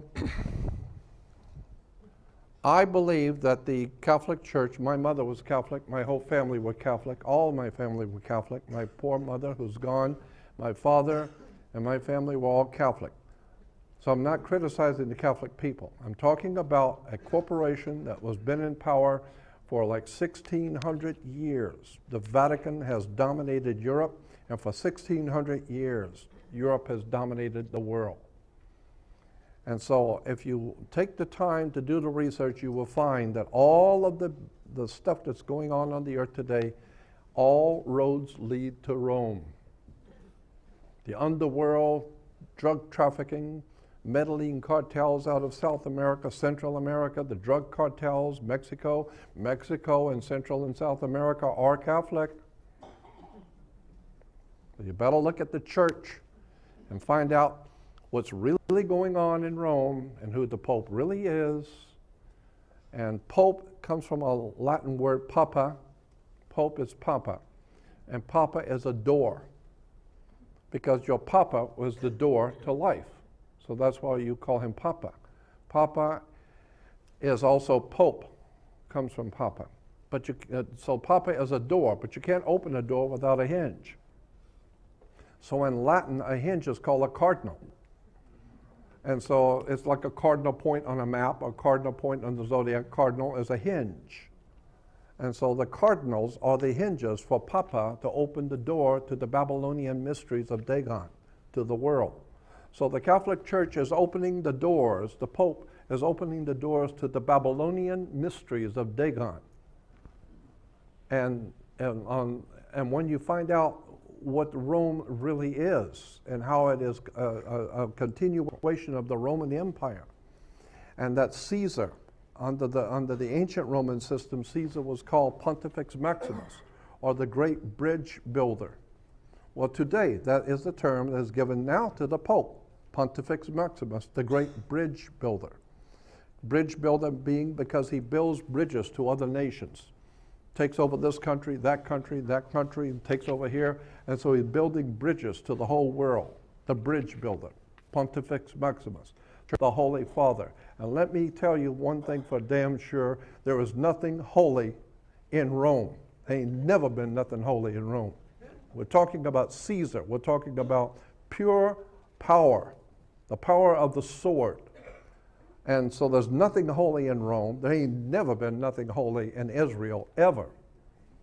And there's nothing holy in Salt Lake City. There's nothing holy in any of these holy cities. The very word holy comes from holly. And as I've said so many times, the old Druids, who today, the Druids still run America. America's a Druidic country. Europe is a Druidic establishment. And then the old Druids of Europe, but even before the Roman Empire ever existed in Europe, Europe was run by a religious priesthood called the Druids. And so much of Druidism is in the Catholic Church, and Judaism is filled with Druidism. One of the most important symbols in the Druid religion, as I've said so many times, one of the most important Druidic symbols in that ancient priesthood was a magic wand, like Merlin the magician with his magic wand, or the orchestra leader. When he walks out before the orchestra, everyone's going to play to his tune. He's the master. Watch the magic wand. He calls the shots. So the magic wands were always made out of the wood of a holly tree. It's made out of Hollywood. Okay? And so once you understand that Hollywood is a Druidic white man's establishment for distributing magic and power around the world, and that's what Hollywood does. It's a magical system that takes your mind and puts it somewhere else and leads you through propaganda. And Hollywood has been telling us stuff for years that people have no idea in the world what's going on. Hollywood's telling you stories, but you're not listening. You're seeing it as entertainment. So I've called this one Where We've Been, Where We Are, and Where We're Going. Fascism. World fascism. If you go to the World Book Encyclopedia and look up fascism, it's got an article on fascism, and it says, life under fascism. Political life. In most cases, fascists have come to power after the nation has suffered an economic collapse, sound familiar? A military defeat, or some other disaster. The fascists win mass support by promising to revive the economy and restore national pride. They may also appeal to the fear of communism or hatred of Jews or other minorities. Usually a dictator with a great popular appeal becomes the leader of the government. A great popular appeal. And so the people put all their hopes and faith on him. Fascists permit no other political party, no opposition to their policies. The fascists desire national glory, leads to an increase in military spirit and a buildup of the armed forces. And after the military forces become strong, they may invade and occupy other countries. We're talking world fascism, America, Roman fascism. The organizations, which consist both of workers and employees, are called corporations. And these are fascist corporations. Then it says a fascist country is sometimes referred to as a corporate state. And that's what we have. The United States is a corporation. It's a privately owned corporation. We can talk about that later maybe. Personal liberty is severely limited under a fascist government. The government also controls newspapers, radio, and other means of communication in the country. It issues propaganda to promote its policies and practices strict censorship to silence opposing views. That's what we have in America today. Strict censorship by foreign people out of Rome who have come here. They're called Jesuits. It's called Jesuit, it's called Catholic, it's called Roman, it's called fascism. A fasci is a bundle of sticks with a hatchet. A bundle of sticks tied together with a hatchet is called a fascis. A fascis is a bundle of rods containing an axe with the blade projecting borne before the Roman magistrate as an emblem of official power. In the ancient world, almost all ancient civilizations that have ever existed used the same symbol for divine power in government. Always was an axe. The axe was always a symbol for political power. So today, you know, if they're going to fire you, you're going to get the axe. Because the axe symbolizes a final cutoff. Caesar is absolute master. And whatever it is he puts his hand down on the axe, that's it. You're through. Your head rolls. So a fascis is a bundle of sticks with a hatchet head. Now, why a bundle of sticks? Because one stick can be broken. But you put a bundle of sticks, and it becomes known as as Bush used to talk about a coalition. We have a coalition of states. A coalition, yeah. A bunch of fascists getting together. Yeah. Instead of one Crips or Blood confronting, no, if 17 of them come together, now you've got a problem, right? So it's a coalition, yeah. But it's not so easy to beat when there's 15 of them around your car as it is for one. So we're talking about a fasci is a bundle of sticks, a coalition of nations, and they're all fascists and they're all working together. So it's a gang war, one gang against another gang. There it is, a Roman fascis used on Roman coins. It was a symbol of power in the Roman Empire. It says here, the lictor who held the fasces, this was an axe bound with a bundle of sticks, symbolized the official's power to punish and execute people.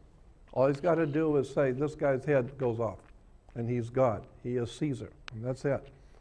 So the axe represented the power to kill, the power of Caesar. And the axe, of course, as I said, was always very sacred symbol. I've got books on this one subject of the sacred axe. There was a sacred axe in the Roman Empire.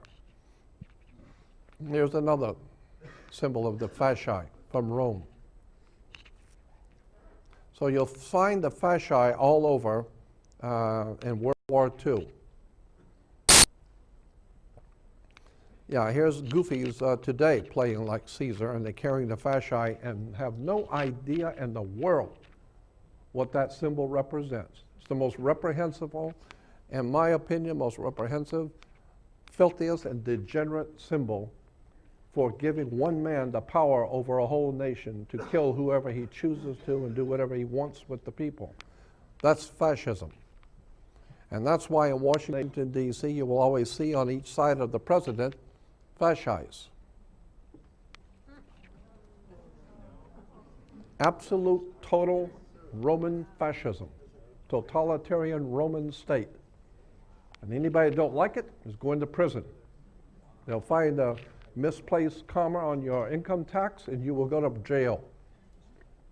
And incredible. It's on the American dimes. Is that why the Pope came to the U.S. in May of 2008? Say again? The Pope came to the U.S. to Washington, D.C. on May 15 of 2008. Yeah, and he went to New York, to New York to what do they call it, Ground Zero. But I thought it was interesting. Go back and look at it. The Pope came to New York to honor, what happened in New York, and he went to Ground Zero in New York City on April 10th, 2009. April 10th, Hitler's birthday. The birthday of Adolf Hitler. 20th. My birthday is 20th. 20th then. That's when he was there. Sie calma, Führer. We took France in 17 days. Here you have the crossing of the fasces, and you'll see the papal mitre, the papal symbol beneath the crossing of the fasces. That's a very, very powerful Roman symbol. The two fasces crossing. That's a Roman Catholic symbol. There it is again, the crossing of the fasces. Roman symbol for the United States Senate. Because in ancient Rome, Caesar, the reference books will tell you, all the encyclopedias will tell you that Caesar's seat of power, where he sat to rule Rome, was on a hill called Capitoline Hill, or Capitol Hill. And on Capitol Hill, Caesar each morning would go up to be the official over the Roman Senate. And so today we have people who think they're God going up on the hill, and we hear that. Yeah, well, up on the hill today, so the president said this, and the president said that. What you're talking about is fascist masters up on the Capitoline Hill. Oh, the red cap is the Phrygian cap of revolution. That's a whole different, that's another story, the Phrygian cap. It has to do with sex. It's a sexual symbol, and it was used in Rome, but that's another story. Well, yes? The Phrygians write Revelation. Yeah, well, the Phrygian cap, it's called the Phrygian cap of revolution. Anyway, I don't want to get off the subject. The point being now is that the United States Senate, the symbol is the crossing of the Roman Catholic fasces. And like I said, Caesar is up on the hill overseeing the Senate. Here we go back to the axe again. In Egypt, the axe was God. I have all of this, I think, I'm not sure if I have this on a video. Joe, is this stuff on the 3 books? We don't have that on it. That's right. Okay. All of this stuff I'm telling you right now is on a video, is on a DVD I have which is called Priesthood of the Ilies. So you need to get this Priesthood of the Ilies because it's an incredible story. It explains the axes, the axe, and why it was called the Axis powers, Adolf Hitler's Axis powers, and how the axe was used by each one of these ancient empires. That Priesthood of the Ilies, yeah, that's good, thank you. It's called Priesthood of the Ilies. I thought I had it. Priesthood of the Ilies, it's 3 books in one, and it's text only. Not a video, it's a text, but it's 3 different books written by the same author on all of the heavy-duty occultism of world government, Catholic Church, religion, the Senate, who the Congress was, and where these words have come from. Extraordinary stuff. It's probably one of the most interesting books, the 3 books in one. And I put them all 3 together in one and called it the Priesthood of the Ilies, because in the old Babylonian system, the gods were called the Ils, I-L-E-S, Ils, and they lived up in the hills. And so, Priesthood of the Ilies, you'll want to get because it's got all of this stuff I'm talking about tonight. It's all on there. Anyway. No, it's just documents only. It's just 3 books. It's three books put into one. One long book. I don't know, it's about 300 pages or more. But every page is just filled with stuff that will blow your mind. Where what the symbols mean, what the words meant, how Caesar did what he did, and what the words were in the ancient Roman, and how they're translated into English today, what the courts were, why the Pope is called the Holy See, what the word see meant. So, I mean, it's a fascinating study. It's called The Priesthood of the Ilies. I think I've plugged this enough. But I'm telling you, if you're interested in occultism and mysticism, and the high mysticism of world government and world religion, Priesthood of the Ilies. I got a few left. So, in America, the axe was God. We saw that with the president. Sees on each side of the president, you will see. And of course, the playing cards has the kings. Oh, I think I even have it in here. In America, the axe was God. In Rome, the axe was God. Again, the Roman fasces. Here we have the word fasces comes from the word fas, F-A-S. There are 2 words in the Roman language. One is J-U-S. J-U-S gives us the word justice. J-U-S in Latin is man's law. The law of man in Latin is called J-U-S, from which we get our word justice. But the word fas, F-A-S, that which is right and just in the sight of God, as distinguished from just, which is more frequently referred to as the right in the aspect of man-made law. So there are 2 kinds of law. There's fas, which is God's law, or just, which is man's law. And so fas, which gives us the word fascism, divine law. And so the kings of Europe, kings of England, kings all over Europe, and princes, and all of the royalty, we say that they have a divine right of kings. But no one's ever stopped to think, what are you talking about, divine right? That sounds like God appointed them. Well, in fact, no, God didn't appoint anybody. This is a man-made trick. Men come up with all this crap. It's all man-made stuff. But when you're talking about God's law, you're talking about the Pope. You're talking about the Vatican. Because in Europe, all the royalty are made royalty by the blessing of the Pope. And so that's why you can say that you have a divine right, because the papacy and the Pope has anointed you to be King of England. So therefore, you have a divine right. Why? Well, because he represents God, and he said you could be king. The problem is he could also say tomorrow night that God decided he don't want you to be king anymore. So it's a man-made system. So fas is simply divine law or command. The bundle of rods. That's why Jesus is holding the bundle of rods. Fascism and world conflict. Remember Benito Mussolini, the fascist dictator of Italy?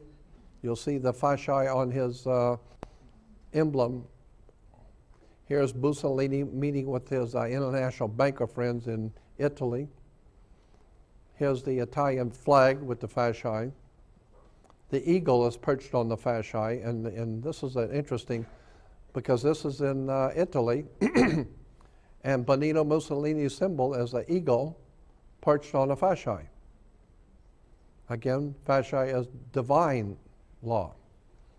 Well, here is how it's divine law. Here's where we get the idea of divine law.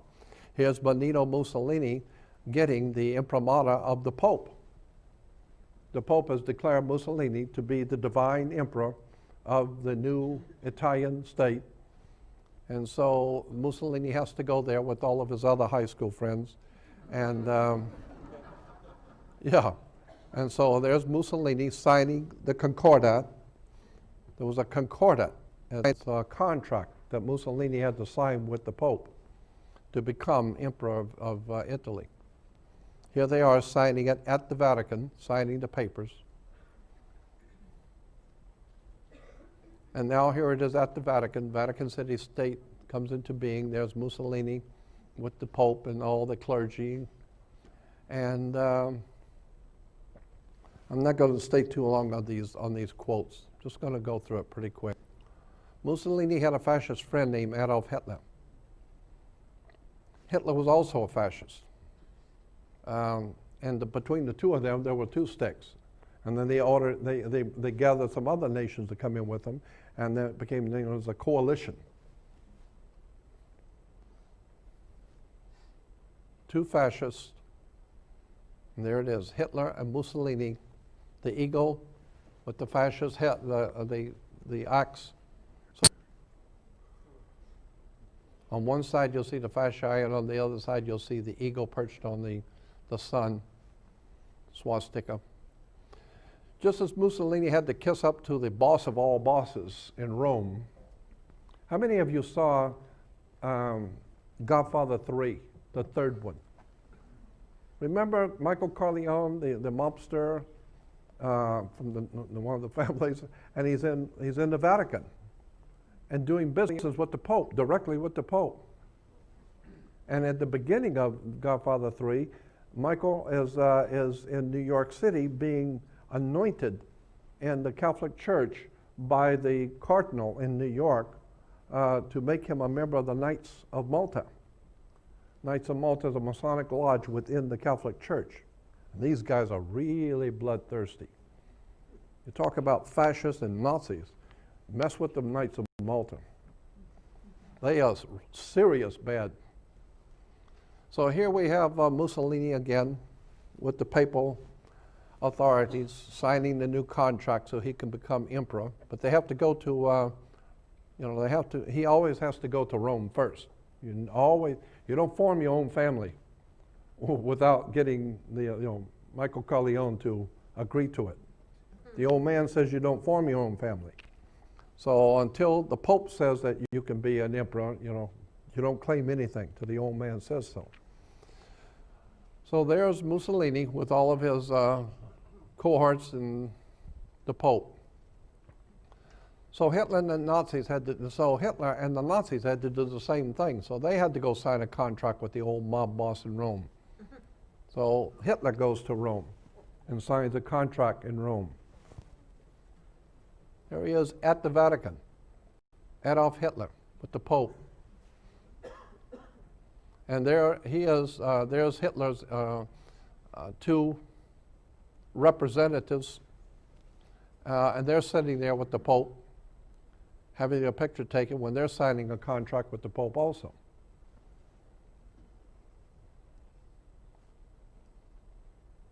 So when I hear all of this stuff about the Jews this and the Jews that, and the Jews are doing this and the Jews are doing that, and the Jews are responsible for this or that, my feeling is you better go back and do some homework. You don't have it yet. The Jews don't run anything, period. They're good with figures. They're good because they got good minds, and they're great with law and with figures and banking. And so the powers that be behind the world throne uses Jews because they're good. They know what they're doing. But the power, the real power It's in the Holy Father. And that's why Jews are told to wear the yarmulke, because the Pope wears the yarmulke. And Jews wear the round yarmulke thinking it's a Jewish symbol. It is not Jewish symbol at all. Yarmulke is a Roman symbol. That's why the Pope wears the yarmulke. And all the cardinals wear the yarmulke. It's a Roman symbol. And the Jews were told to wear the yarmulke to show that you are in subjection to the Holy Father, because he is the boss of all bosses in Europe and around the world, period. Jews don't stand a chance when it comes to the real powers of this world who are actually running governments behind the scenes. You're talking about fascist world power. You're talking about the Pope in Rome, not the Jews. Better go back and do some homework. That's, what's his name? Goebbels. So when Hitler spoke of the Third Reich, meaning the Third Empire, he was speaking about the restoration of the Holy Roman Empire. The papacy symbols with the swastika. That's in the Vatican. Pictures of the Nazi Catholic priest. Hitler with the papal nuncio. Catholic cardinals. Secretary of State. Here's the papal Secretary of State leaving a meeting with Adolf Hitler. Another one. There's another one. See the Nazis standing on both sides, and there's the papal Secretary of State leaving. So, Hitler was always like to have his picture taken coming out of churches. It makes you look religious. And, yeah. And of course, he would bow his head in prayer. Better, because the Holy Father, will have your head. Because he don't give a damn how smart you think you are or how powerful you think you are. You mess with the Holy Father and you're a dead man. Period. So Hitler had to appeal to the Catholic Church and basically do whatever the church says do. So here you have the Catholic clergy hiling Hitler, Catholic priests hiling Hitler.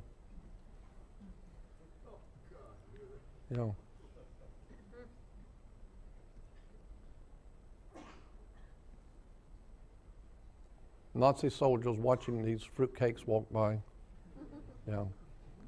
Catholic cardinals overseeing the troops, overseeing the Nazi troops.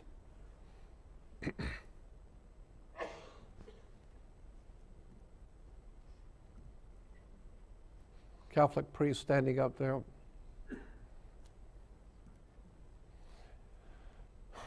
Nazi Catholic. Nazi celebration for the Catholic bishop. Here are the SS and Gestapo guys going to church. Yeah, it kind of makes you feel warm all over knowing that these guys are going to church. Then they go out and kill babies and children. There's the Catholic cross with the swastika. See, a lot of this history people do not know. That Adolf Hitler was put into power by the Vatican, not Jews. As a matter of fact, all of the royalty of Europe are put there by the papacy. That's why they have a divine, as I said, a divine right. They're put there by the papacy. Jews didn't put them there. The Vatican put them there. Reich Catholic bishop with the Nazis.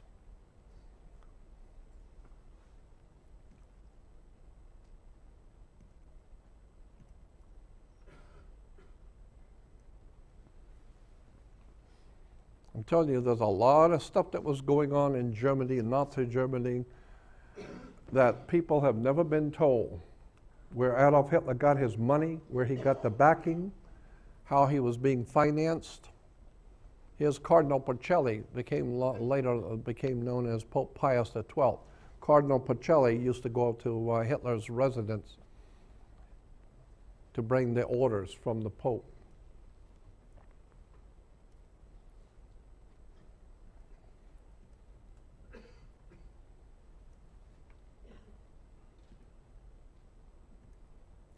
Also, General Franco in Spain, he had to bow and kiss the ring too.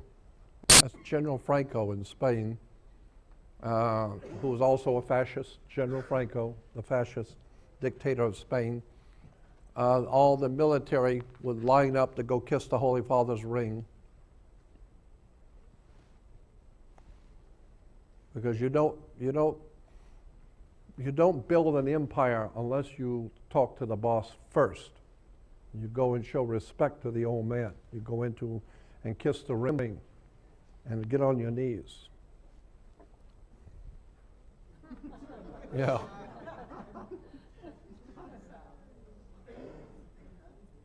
Back to Mussolini and the Vatican Euro-fascism. As I said, you see Mussolini and the priest hailing Hitler. Mussolini going to visit the convents where all the nuns are. All the Nazis with the priest. The military loves to bow down, kneel, and kiss the ring of the emperor. And so today, even in America, when the Pope comes to America, America crawls on its knees before the Roman emperor. What a pathetic situation. Americans crawling on their knees to a foreign dignitary.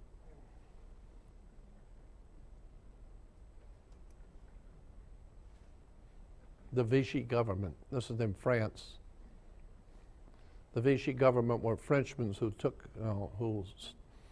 the side of Hitler and protected the Pope.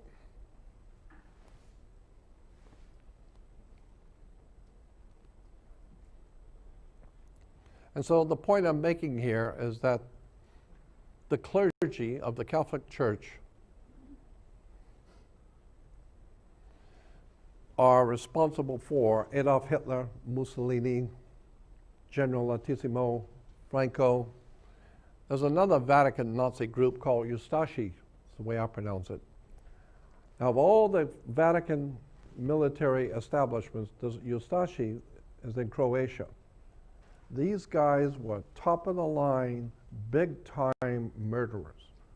The Nazis, who they were on the Nazi side during the Second World War, but the Nazis wrote about Ustashi in Croatia, and they said these people are crazy.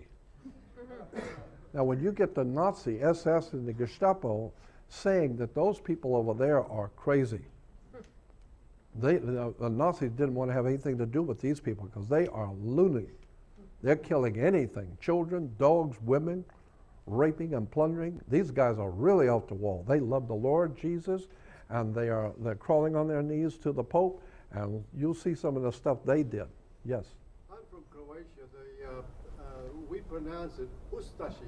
We pronounce the U and de-emphasize the ashi. Ustashi. Ustashi. Then you know what I'm talking about.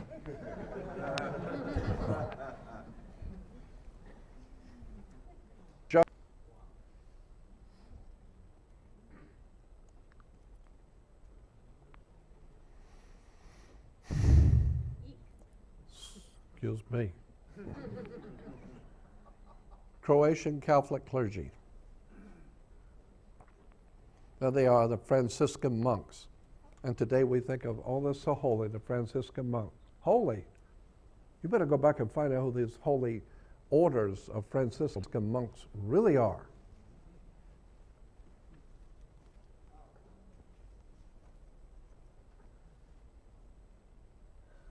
Clergy with the military.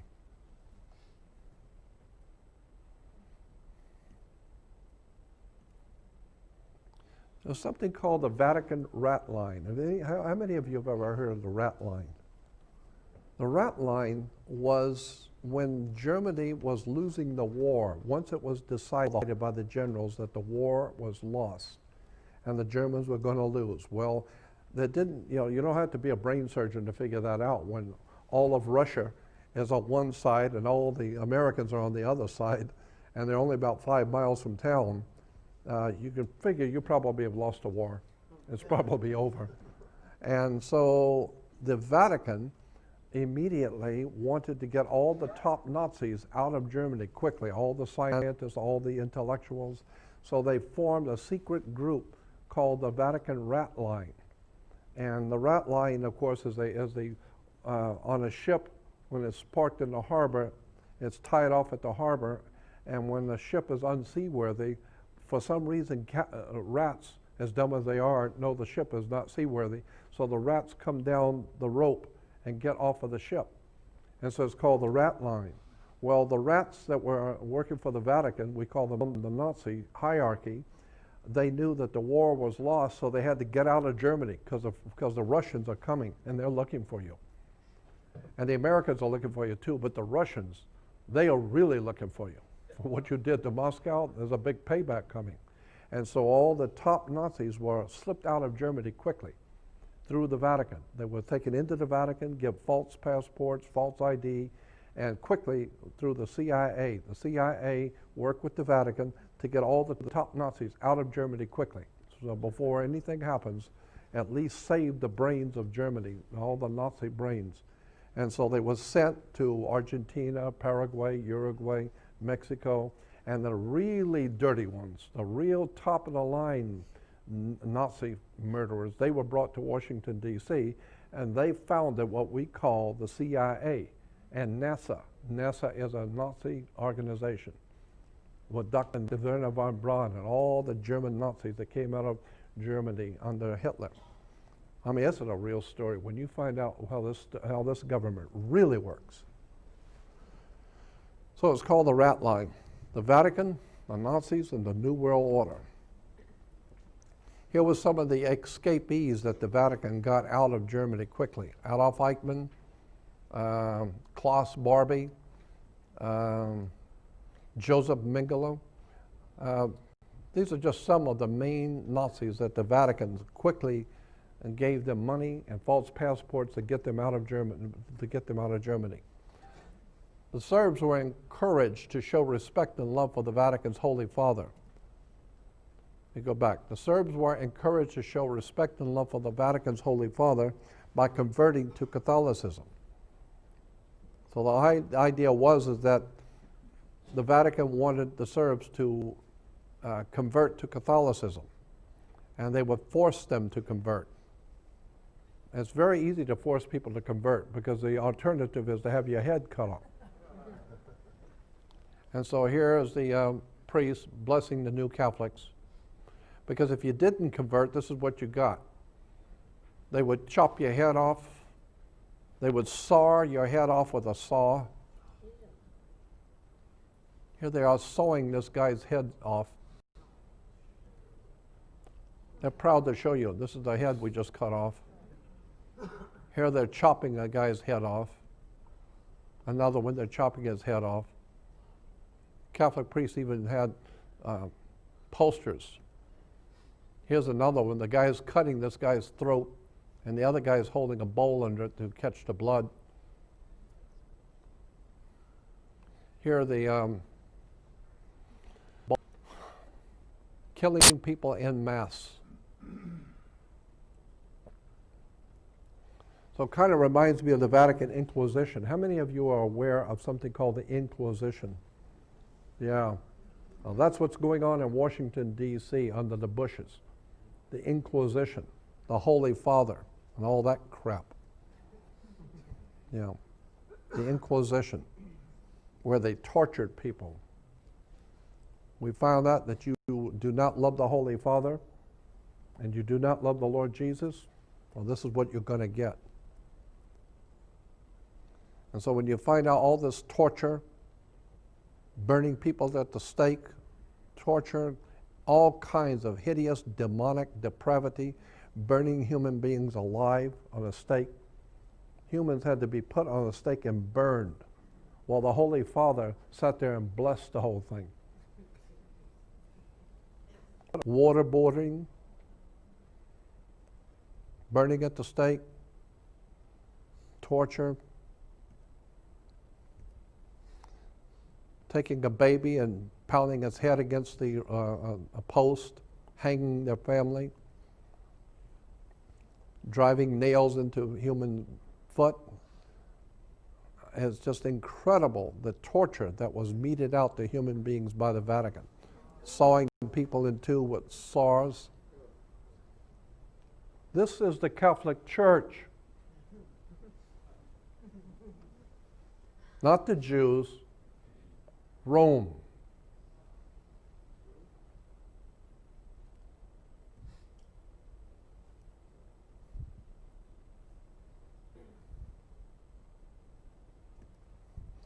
Back to the symbol of fascism and what it means for you and your family today.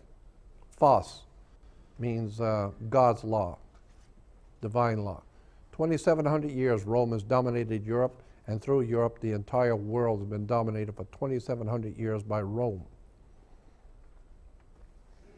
So for the last 1,685 years, the popes and the Vatican has been the boss of all bosses of both secular and spiritual, so that all who would rule today, Europe and America, by divine right, do so through the Holy Father in Rome as a representative of God on the earth. So here you have Nancy Pelosi kissing the ring of a foreign dictator. Now, you know, if today it would be called treason, but most people don't know what treason means because nobody uses it anymore. But as an American, if you're bowing down and kissing the ring of a foreign dictator, that tells you where America's at. There was a time in America when we were free people standing up for freedom and liberty and having nothing to do with foreign dictators. Today, we have these pusillanimous traitors bowing down and kissing the ring of a foreign dictator. This is a very sick country.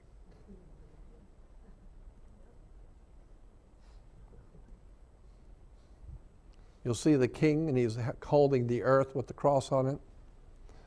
So here is how this fasci Roman Vatican plays into our world today. Here's God. He's always pictured in a triangle. Three gods, Brahma, Vishnu, Shiva, Osiris, Isis, Horus, Father, Son, Holy Ghost, Abraham, Isaac, Jacob. Always a triune God because it goes back to Egypt. The pyramid is a triangle. But you'll see he's holding in his hand, God is holding in his hand the earth. And one day God had a son. His name was Jesus. So God's son grew up and was named Jesus. Now, later God's son became King of Kings and Lord of Lords. So now he's the King of all kings and Lord of all lords. Why? Because God the Father created and owned the earth, and he holds the earth in his hands, so to speak. So if God owns the earth and all things on it, and he holds the earth in his hands, well, that's why the kings use that symbol. Because that's the earth dominated by the Roman Catholic religion, the cross of Caesar.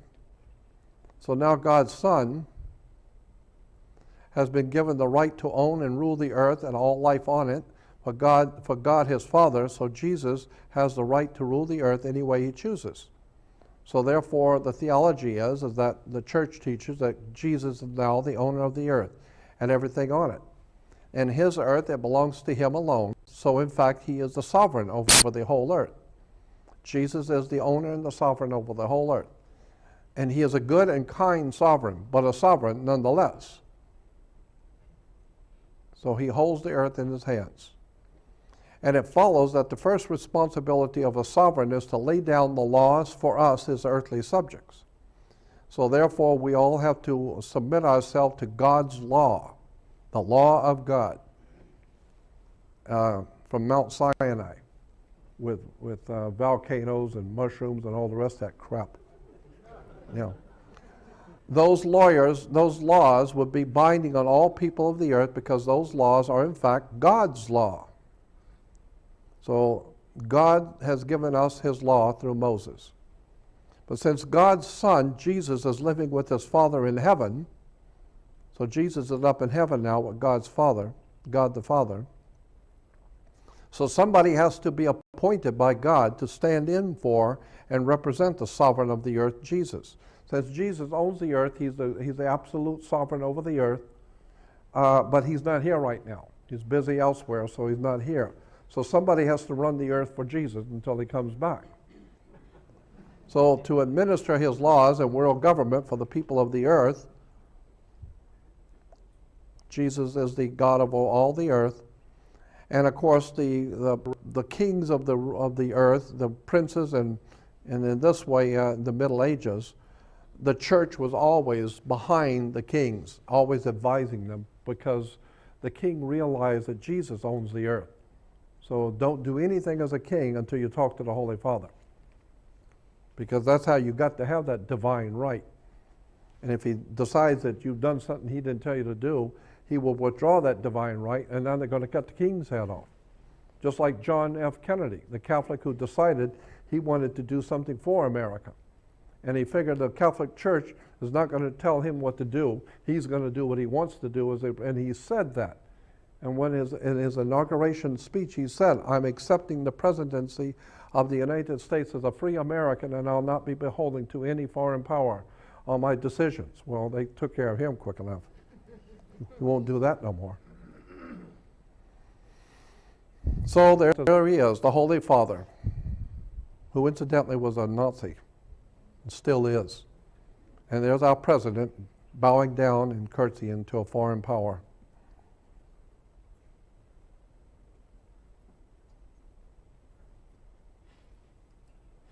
This stuff scares me because I realize how serious this really is. When the United States government and the president is conspiring with foreign powers like Rome, no wonder you have waterboarding and torture and bloodshed all over the Middle East. There's some heavy-duty political stuff going on here, and Rome is behind it. The Holy Father, here's the Holy Father in the White House, the Capitol. Incidentally, the Washington Monument, this is just a little incidental point. The Washington Monument is an obelisk. It's an Egyptian obelisk. Egyptian obelisks always represented the male phallic. Okay? Washington Monument was a male erection. And it always connected to the oval or the female ovaries, the Oval Office. Sexual symbol, Rome, bloodshed, violence, volcanoes. It's all fun. It's all incredible crap. At the Vatican, Bush is visiting the Holy Father.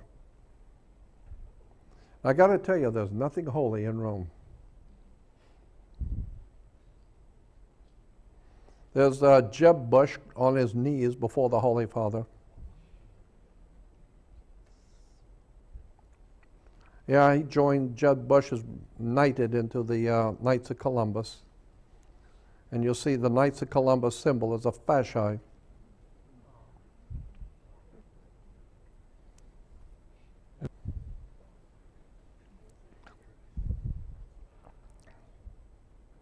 Yeah, here she is, Democrat Speaker of the House, Nancy Pelosi, kissing the ring. Now, this particular picture, the Pope looks like a demonic. Yeah. He looks demonic, doesn't he?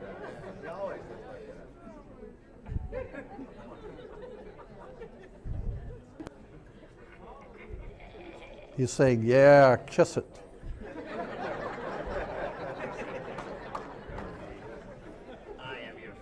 I am your father.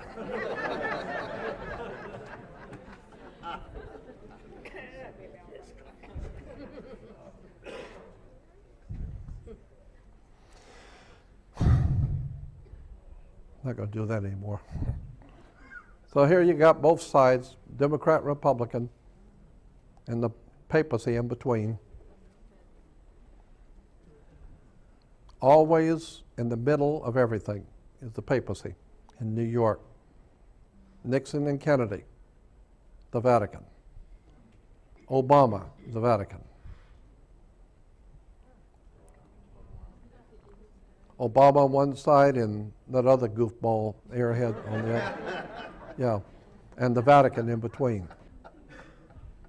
And all the people around, all the people down and below and above, they're all very happy to be there with the papacy and the Holy Father and all this. And they're all just delighted as punch to be there in the presence of the filthiest, most degenerate, fascist world ruler the world has ever known. And Americans just love it. They cannot get enough of crawling on their knees to the Emperor and to the Holy Father and to the Queen Mum. When Queen Mum comes over here, people fall all over themselves. Americans are the most ignorant, ill-informed, dim-witted people on the face of the damn earth.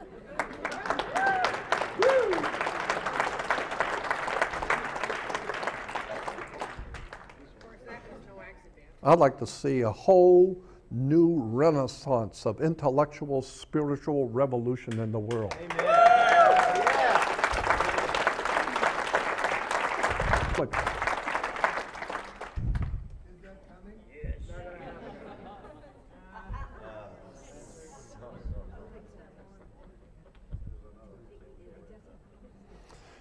this may explain the European Union. Constitution was signed for the new European Union in Rome before a statue of the Pope. This is where the European Union was founded, in Rome, before the Holy Father. So today when you hear about the Euro and the European Union, it's Roman. The Holy Father has decided he's had enough of all this BS about freedom, liberty, and justice, and all of these people running around with their silly nonsense about freedom and liberty and justice. So they're going to teach you a lesson. Nobody tells Caesar that they're free. Nobody. Period. So you're going to break your country, destroy your economy, destroy your youth. We're going to destroy everything that you have ever built up, and one day you're going to crawl on your knees to the Holy Emperor of Rome. And then you're going to remember when your founding fathers told the church to screw off, and from here on out, you're not allowed to come into this country. This country is going to be free. And then Rome does not forget. Rome did not forget that, what the founding fathers of America did. And so when you tell the boss of all bosses that from now on you stay over there in Europe and you do whatever you're going to do over there, but you don't come here. And the Catholic Church was not allowed to operate in the colonies. Was not allowed to operate here. Catholics could not operate in America, period. Because if nothing else, the Freemasons who founded America realized, well, we don't want that screwball with all of his henchmen and murderers coming over here to run this country. And so what the Catholic Church did is they immediately sent people into the Jesuits, came to Mexico, and came in from the back door. Then they started coming up the back door, opening up missions on California coast, knowing that the country was moving west. Well, they got the missions all up and down California and Oregon, the Catholic missions, and started working their way eastward into into Nevada, New Mexico, and Wyoming with the Catholic missions. So a mission, anybody who's been in the military will tell you the word mission is a military term. Like Mission Impossible, it's a military term. So Catholic missions were a military order that was trying to overthrow the new republic. And so on the East Coast, it was a republic. The United States of America was a republic, and it was moving westward. Well, the Catholic Church came in through Mexico quickly and sent the military. They sent the Jesuits, who were a military order, into California and all up and down the California coast, setting up military establishments like forts, like we did. We set up forts and then move on, set up a fort and then move on. Well, that's what they did. They call them California missions. And so the missions were a political mission of the Jesuits to overthrow the United States of America. So if you can't stop them from the East Coast, at least you can work backwards. And so that's why today we have people running around, oh, aren't these beautiful missions?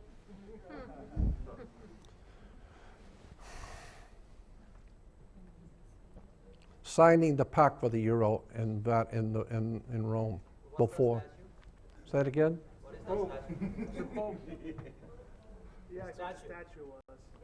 One of the popes. Oh, we don't want to forget the Vatican's Knights of Malta, who helped the Pope make his deception and human carnage possible, the Knights of Malta. It's a military order. The Knights of Malta is a military, sovereign military order of Malta. There's the Knights of Malta cross. What about the Rothschilds?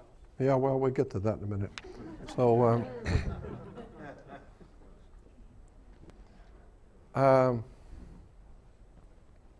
the Maltese cross. Here's British wearing the Maltese cross.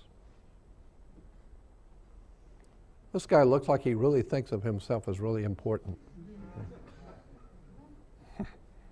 And here's Queen Mum,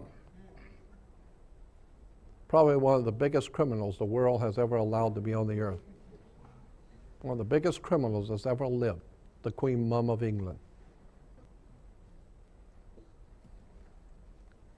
And here's Kaiser Wilhelm. He's wearing the Maltese cross too, German. There's Cardinal Pacelli with Kaiser Wilhelm behind him, the cardinal who became Pope Pius XII. There he is with the Kaiser and the Germans. So the military wears the Knights of Malta. General Reinhard Gehlen. This is a very interesting man in the middle, General Reinhard Gehlen.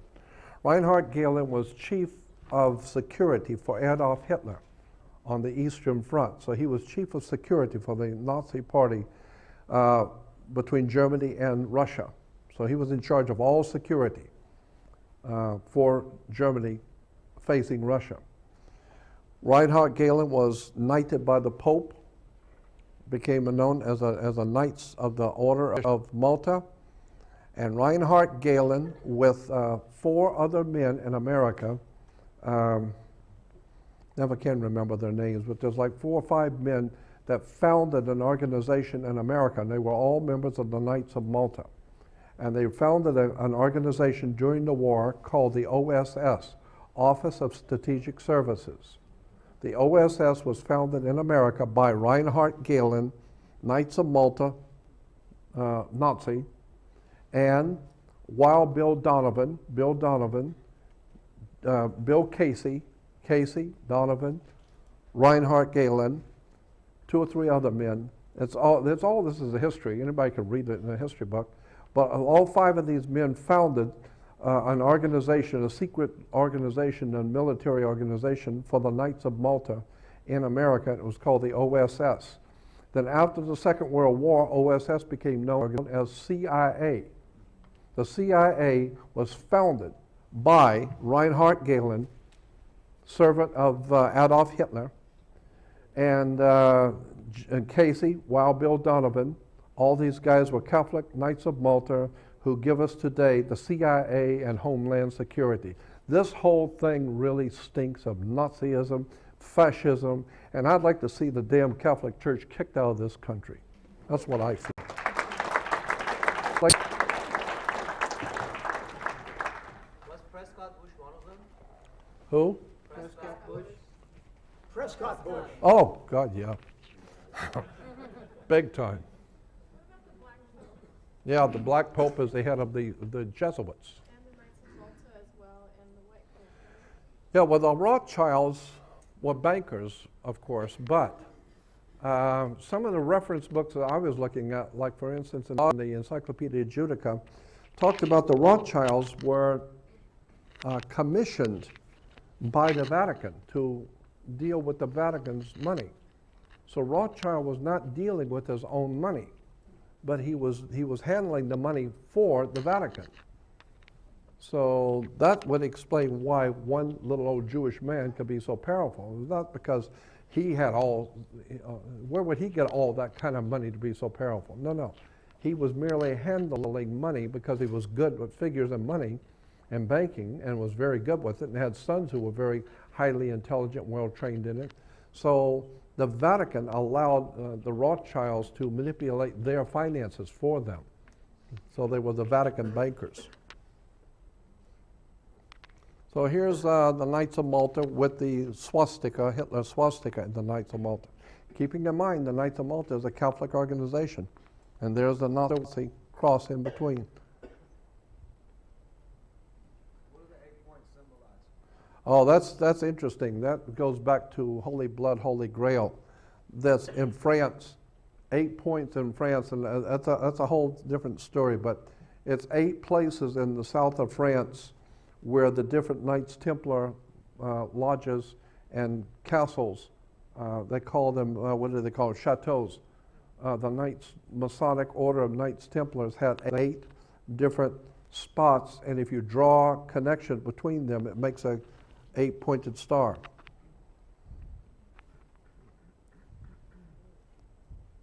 Here's the Archbishop of Canterbury, the head of the Church of England. The Church of England wearing a Nazi Knights of Malta Catholic cross, called the Maltese cross. Here it is again. This is a Catholic order in Europe and Spain, I think. Want to know where you get the Ku Klux Klan from? And here's a real fruitcake. I mean, this guy is a real Fruit Loop.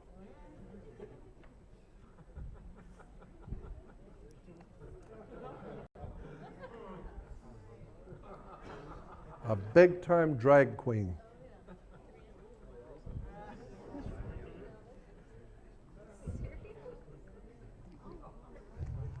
Just think, this drag queen wanted to be president of the United States. Yeah, that's him.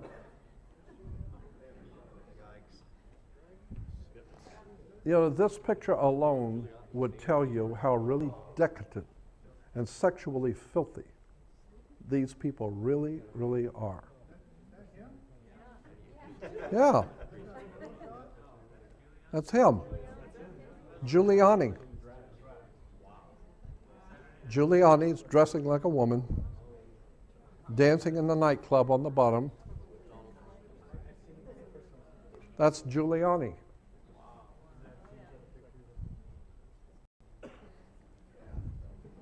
Who didn't see anything wrong at all with 9/11, with New York, all 3 falling down at free fall speed into dust. Didn't bother him any. Now you know why.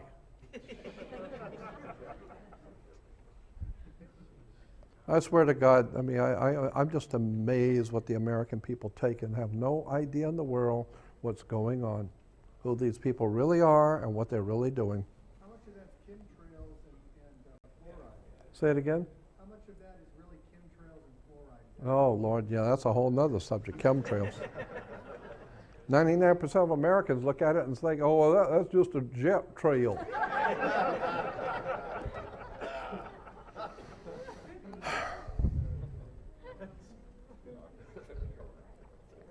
Vatican Nazi Iron Cross. This is one of my favorite subjects, this one is.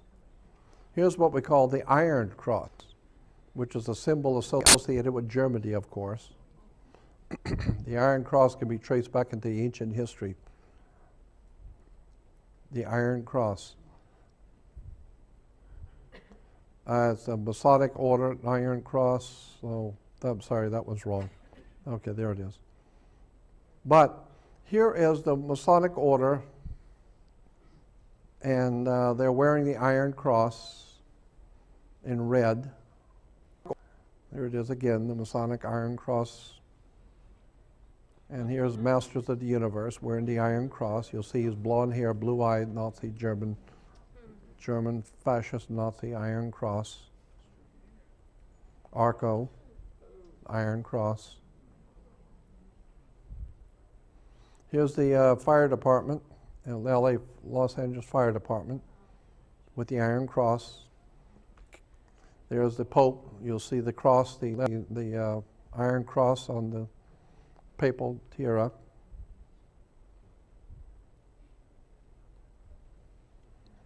So I'm just telling you that, you know, the history of Rome and the history of Europe and the history that's of America, there's a big story here that people have never been privy to be told.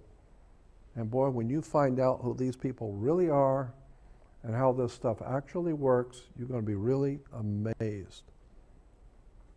This was the Pentagon many years ago. They had the Iron Cross for a helicopter landing. Where the helicopters land was an iron cross. So on churches,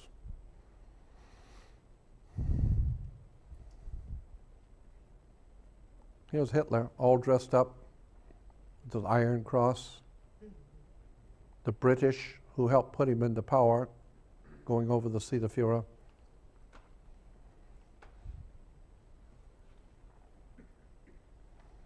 The Queen of England and the King of England has the Iron Cross over the earth. And now, of course, we have the church today in America. The Christian church today in America. You'll see the Iron Cross over the mushroom crown. The Iron Cross. There's the Iron Cross in Nazi Germany. And if you're a hardcore Christian, you can buy the Iron Cross. It's called Hardcore Christian. Yeah, believe me, when you're wearing a Nazi Iron Cross, you are a hardcore Christian, boy. You don't get any hardcore than that. There it is, Hardcore Christian, Iron Cross of German Nazi. There it is. So does that tell you anything about the, yeah, does that tell you anything about the church, the Christian church in America? Is there a message here?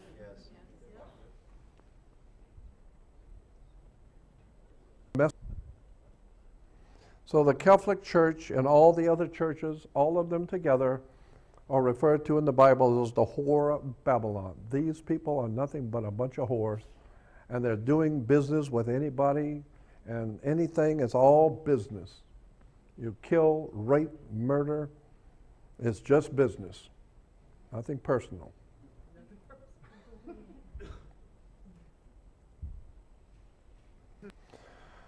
All the conspiracy against the human race is made possible by our fascist press, newspapers and magazines, the fascist press.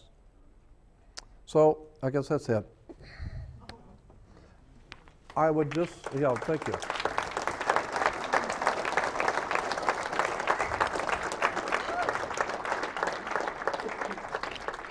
So I suppose the bottom line on all of this is quite simply, I would suggest that each one of you begin to re-look at spirituality from a different point of view. And just understand that synagogues, churches, mosques, the religious institutions in America and in the Western world, as probably for the whole world actually, but I'm more concerned about my own country, has nothing of any value in churches, synagogues, period. There's nothing of any value in any of them. They're all man-made corporations. They've all played the whore with the church, with government, with the religio-political, military, industrial complex. It's one big, huge whorehouse of money, corruption, and politics. And I believe that there is a profound presence in the world that we call God, whatever God is. But I am totally sure that God, there is one. And whatever there is it's going to deal with the human race. And people know that there's some serious problems coming, but they have no idea in the world how serious it's really going to be.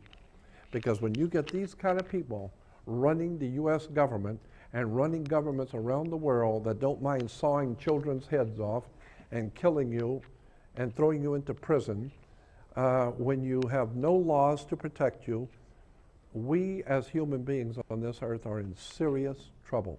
You have no idea in the world how serious this trouble that's coming really is. So I would suggest, and I've had people tell me, well, what can you advise us? You should give us something of hope. No, the only hope, as far as I'm concerned, the light at the end of the tunnel is a train coming. So as far as I'm concerned, so the only thing I would suggest that I know works And this is very, very important, and I think you should listen to this and try it. Just understand that you are a biological battery. You are a biological electrical unit, like a radio or television, and you can receive waves from somewhere else. You can receive spiritual knowledge. I would suggest each one of you find a place where there's nobody around and sit and talk audibly with the spirit world. It's called prayer, but I'm not talking about the nonsense that these people are pushing for prayer, because there's a very big difference in I should explain to you this. Faith, the very word faith, is misunderstood in the Christian and Western world. Faith is not what you think it is. The very word faith is a word that means, and the only way I can describe it is that when you get up in the morning, you put your feet on the floor and you didn't look on the floor to see if there was a floor there. But you just got up and put your feet on the floor, not even thinking about it. Why didn't you check to see if there was a floor there? It just has always been there. Obviously it's there, and so why would you make a big to-do over looking for a floor if you know it's there? That's what faith is. That's what faith means. To do something and just assume that God will be there. And every time it is there. The divine spirit in the universe is always there. It's just you that's been out. But the divine spirit is always there. And so seek and you will find. Ask and you will receive. You have not, the Bible has Jesus saying, you have not because you ask not. And the whole world is looking for spirituality. It's right there in you. All you got to do is talk to the Spirit. So just find a place quiet and sit down and talk audibly. Has to be audible. The spirit world has to hear you. Something about that, I don't know how it works, but the spirit world, or whatever you want to call God, wants to hear it. So you talk audibly to the Spirit and ask the Spirit to protect you, to guide you, to make sure you meet the right person, to make sure you hear the right thing, make sure you don't get in trouble, and show me what I'm supposed to do, protect me. Whatever is to happen in the city, protect me, show me what I have to do, show me what I'm supposed to learn, and I will do it, and protect me. Talk. Because what you don't know is there is an intelligence watching you right now. You just didn't know it. I mean, we know that the government's watching us, and they're very silent.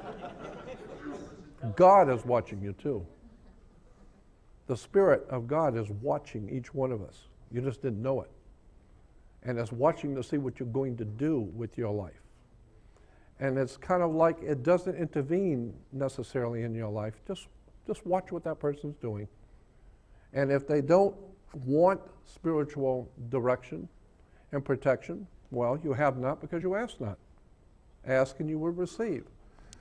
So I would suggest that each one of you talk to the Spirit, ask the Spirit to protect you, to guide you, to make sure you learn what you're supposed to learn, know what you're supposed to know, and then, most important, ask the Spirit to show me that you are hearing me. Give me a sign that you're hearing me, and I'm not talking to myself. So show me a sign that you're hearing, that you're here with me and you're hearing me. Show me something so I will know that you're hearing me. Watch what happens.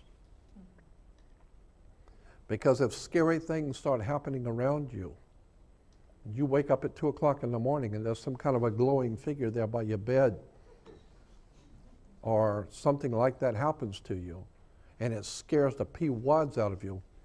Well, you did ask, didn't you? You said, show me. And I'm telling you, the Spirit will do something to get your attention, and it will be scary. But it will be the first time that you will actually know that there is a spirit world watching you, because you said, show me that you're here. They will. You ask, you will receive. But then when that happens, don't be afraid, because actually you're the one that asked to be shown.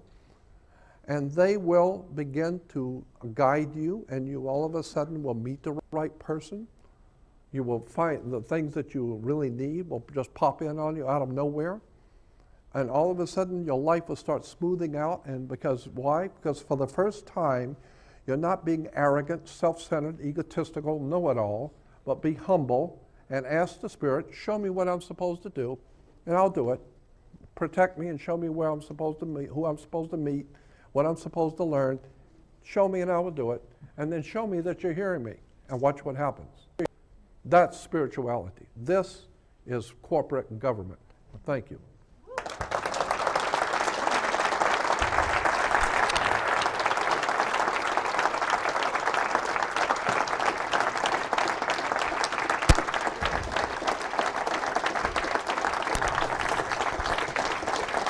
Thank you.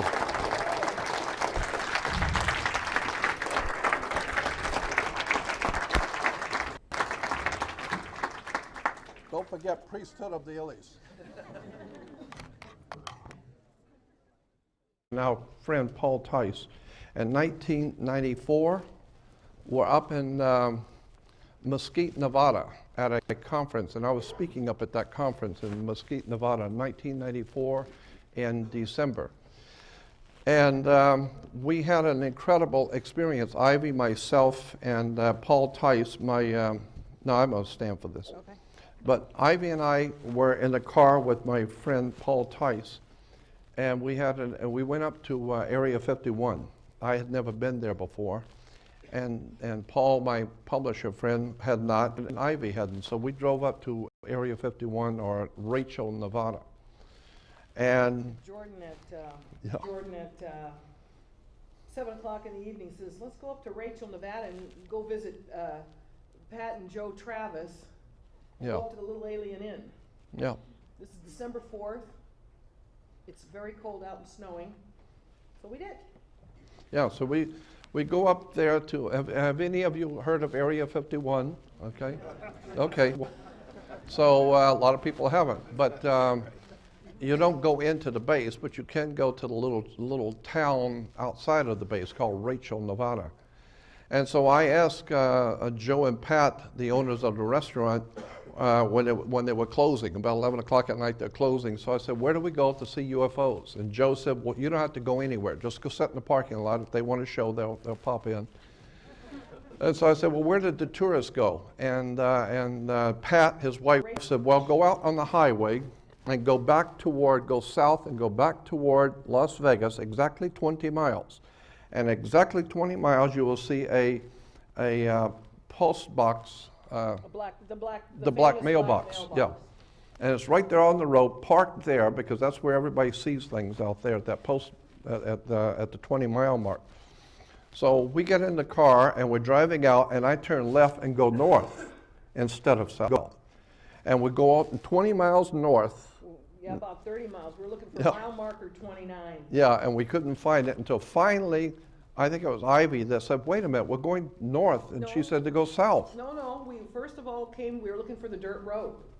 Yeah. Now, I don't know what kind of a car we had, so we're looking for a dirt road. There's snow out on there. It's pitch black, and so we find this dirt road, so we took a right. Yeah, and we drove, and Ivy said, let's go, Ivy and Paul, and remember, you said, let's go out into the desert. Let's drive out there. And I said, we're in the desert. I don't want to go any further. And it was extremely overcast. From horizon to horizon was totally overcast. And so I said to them, I said, what are we going to see out there? It's overcast anyway. I'm not going out in the desert, I'm staying on the road. And so they insisted we go out there for a little bit. So I drove off into the dirt road.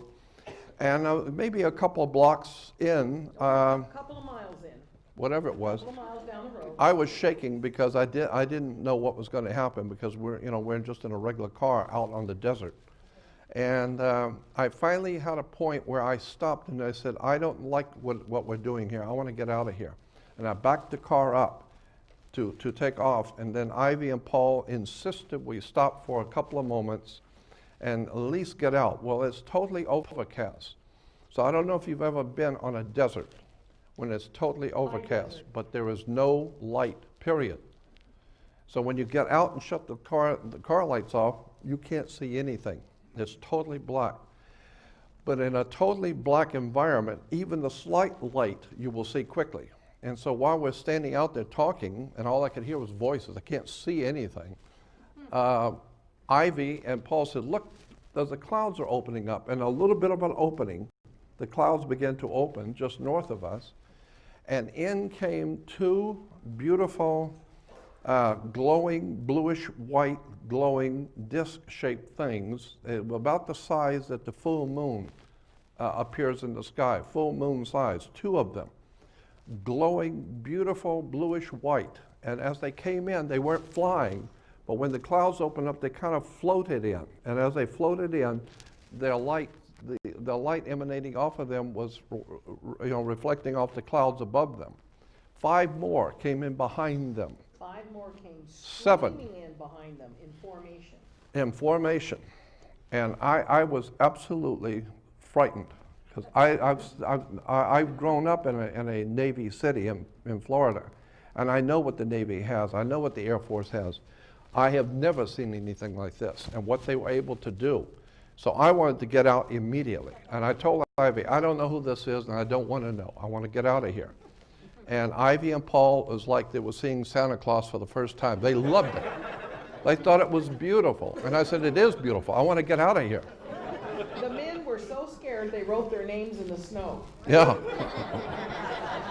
Yeah.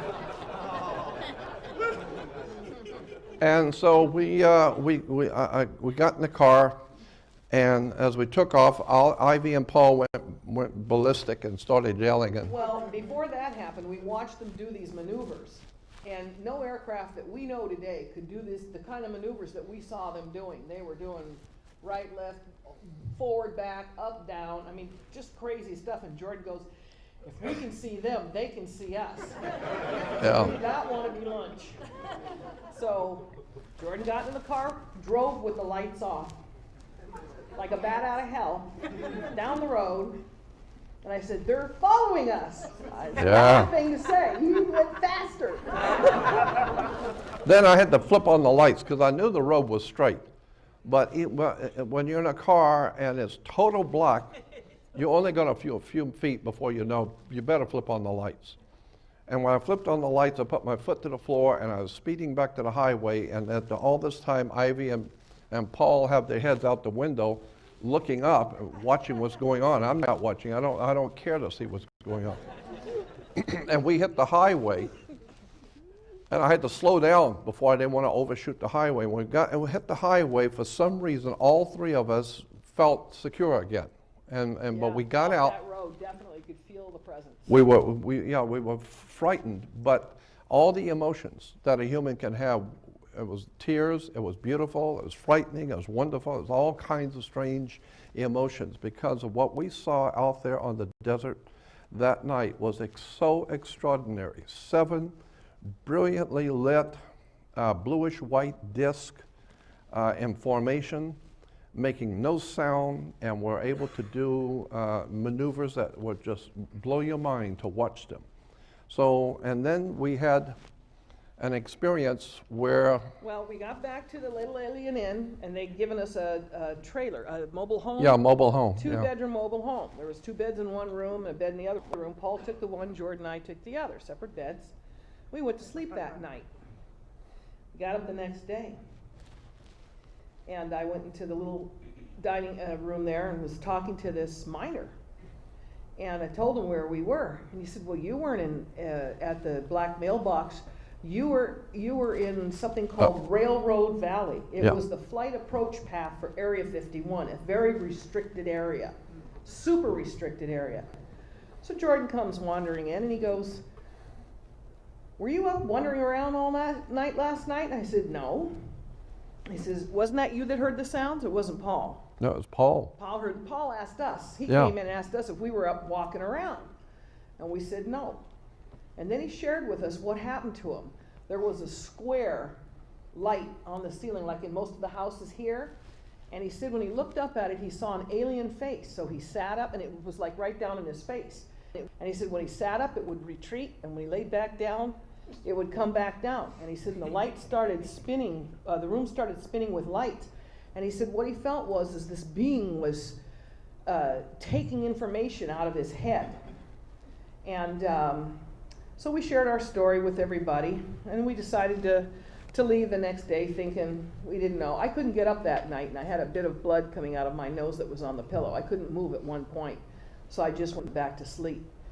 And the next day we decided we're going to go to the black mailbox. We're going to get to this black mailbox and see this thing. It's 12 o'clock in the middle of the day, crystal clear skies.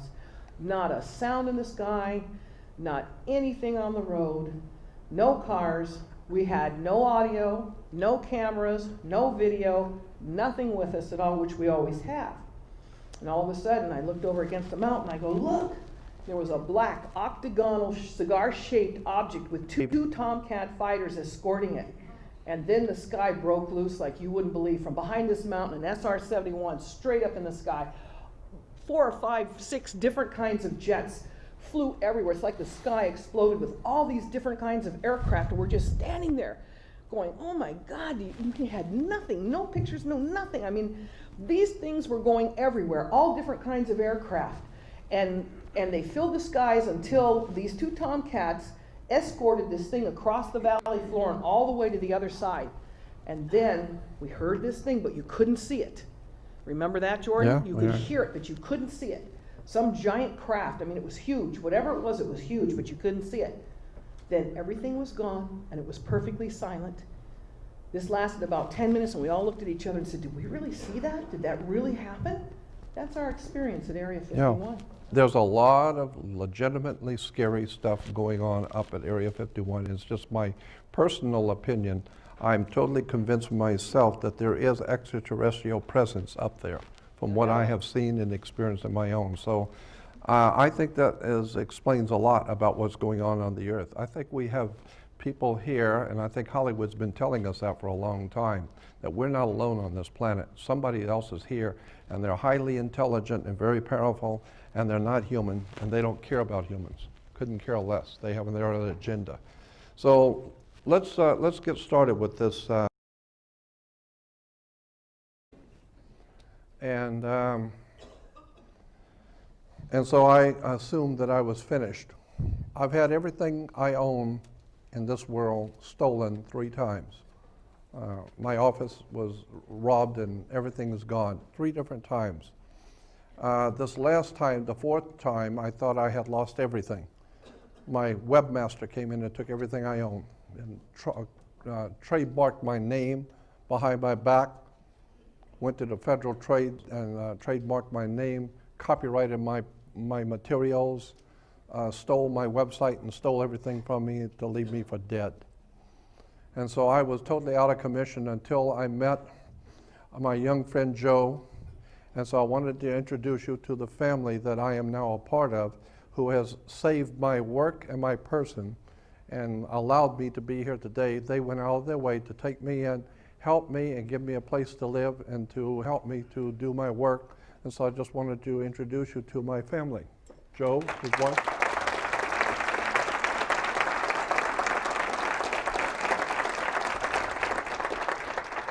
So we're going to try and do some big things now that I finally got my life back and my work back and everything's been given back to me. And my partner is Joe, my young friend here. Joe is my business partner. And thank God I found him, or he found me, and the Spirit brought us together. So this is my new family. Thank you. Okay.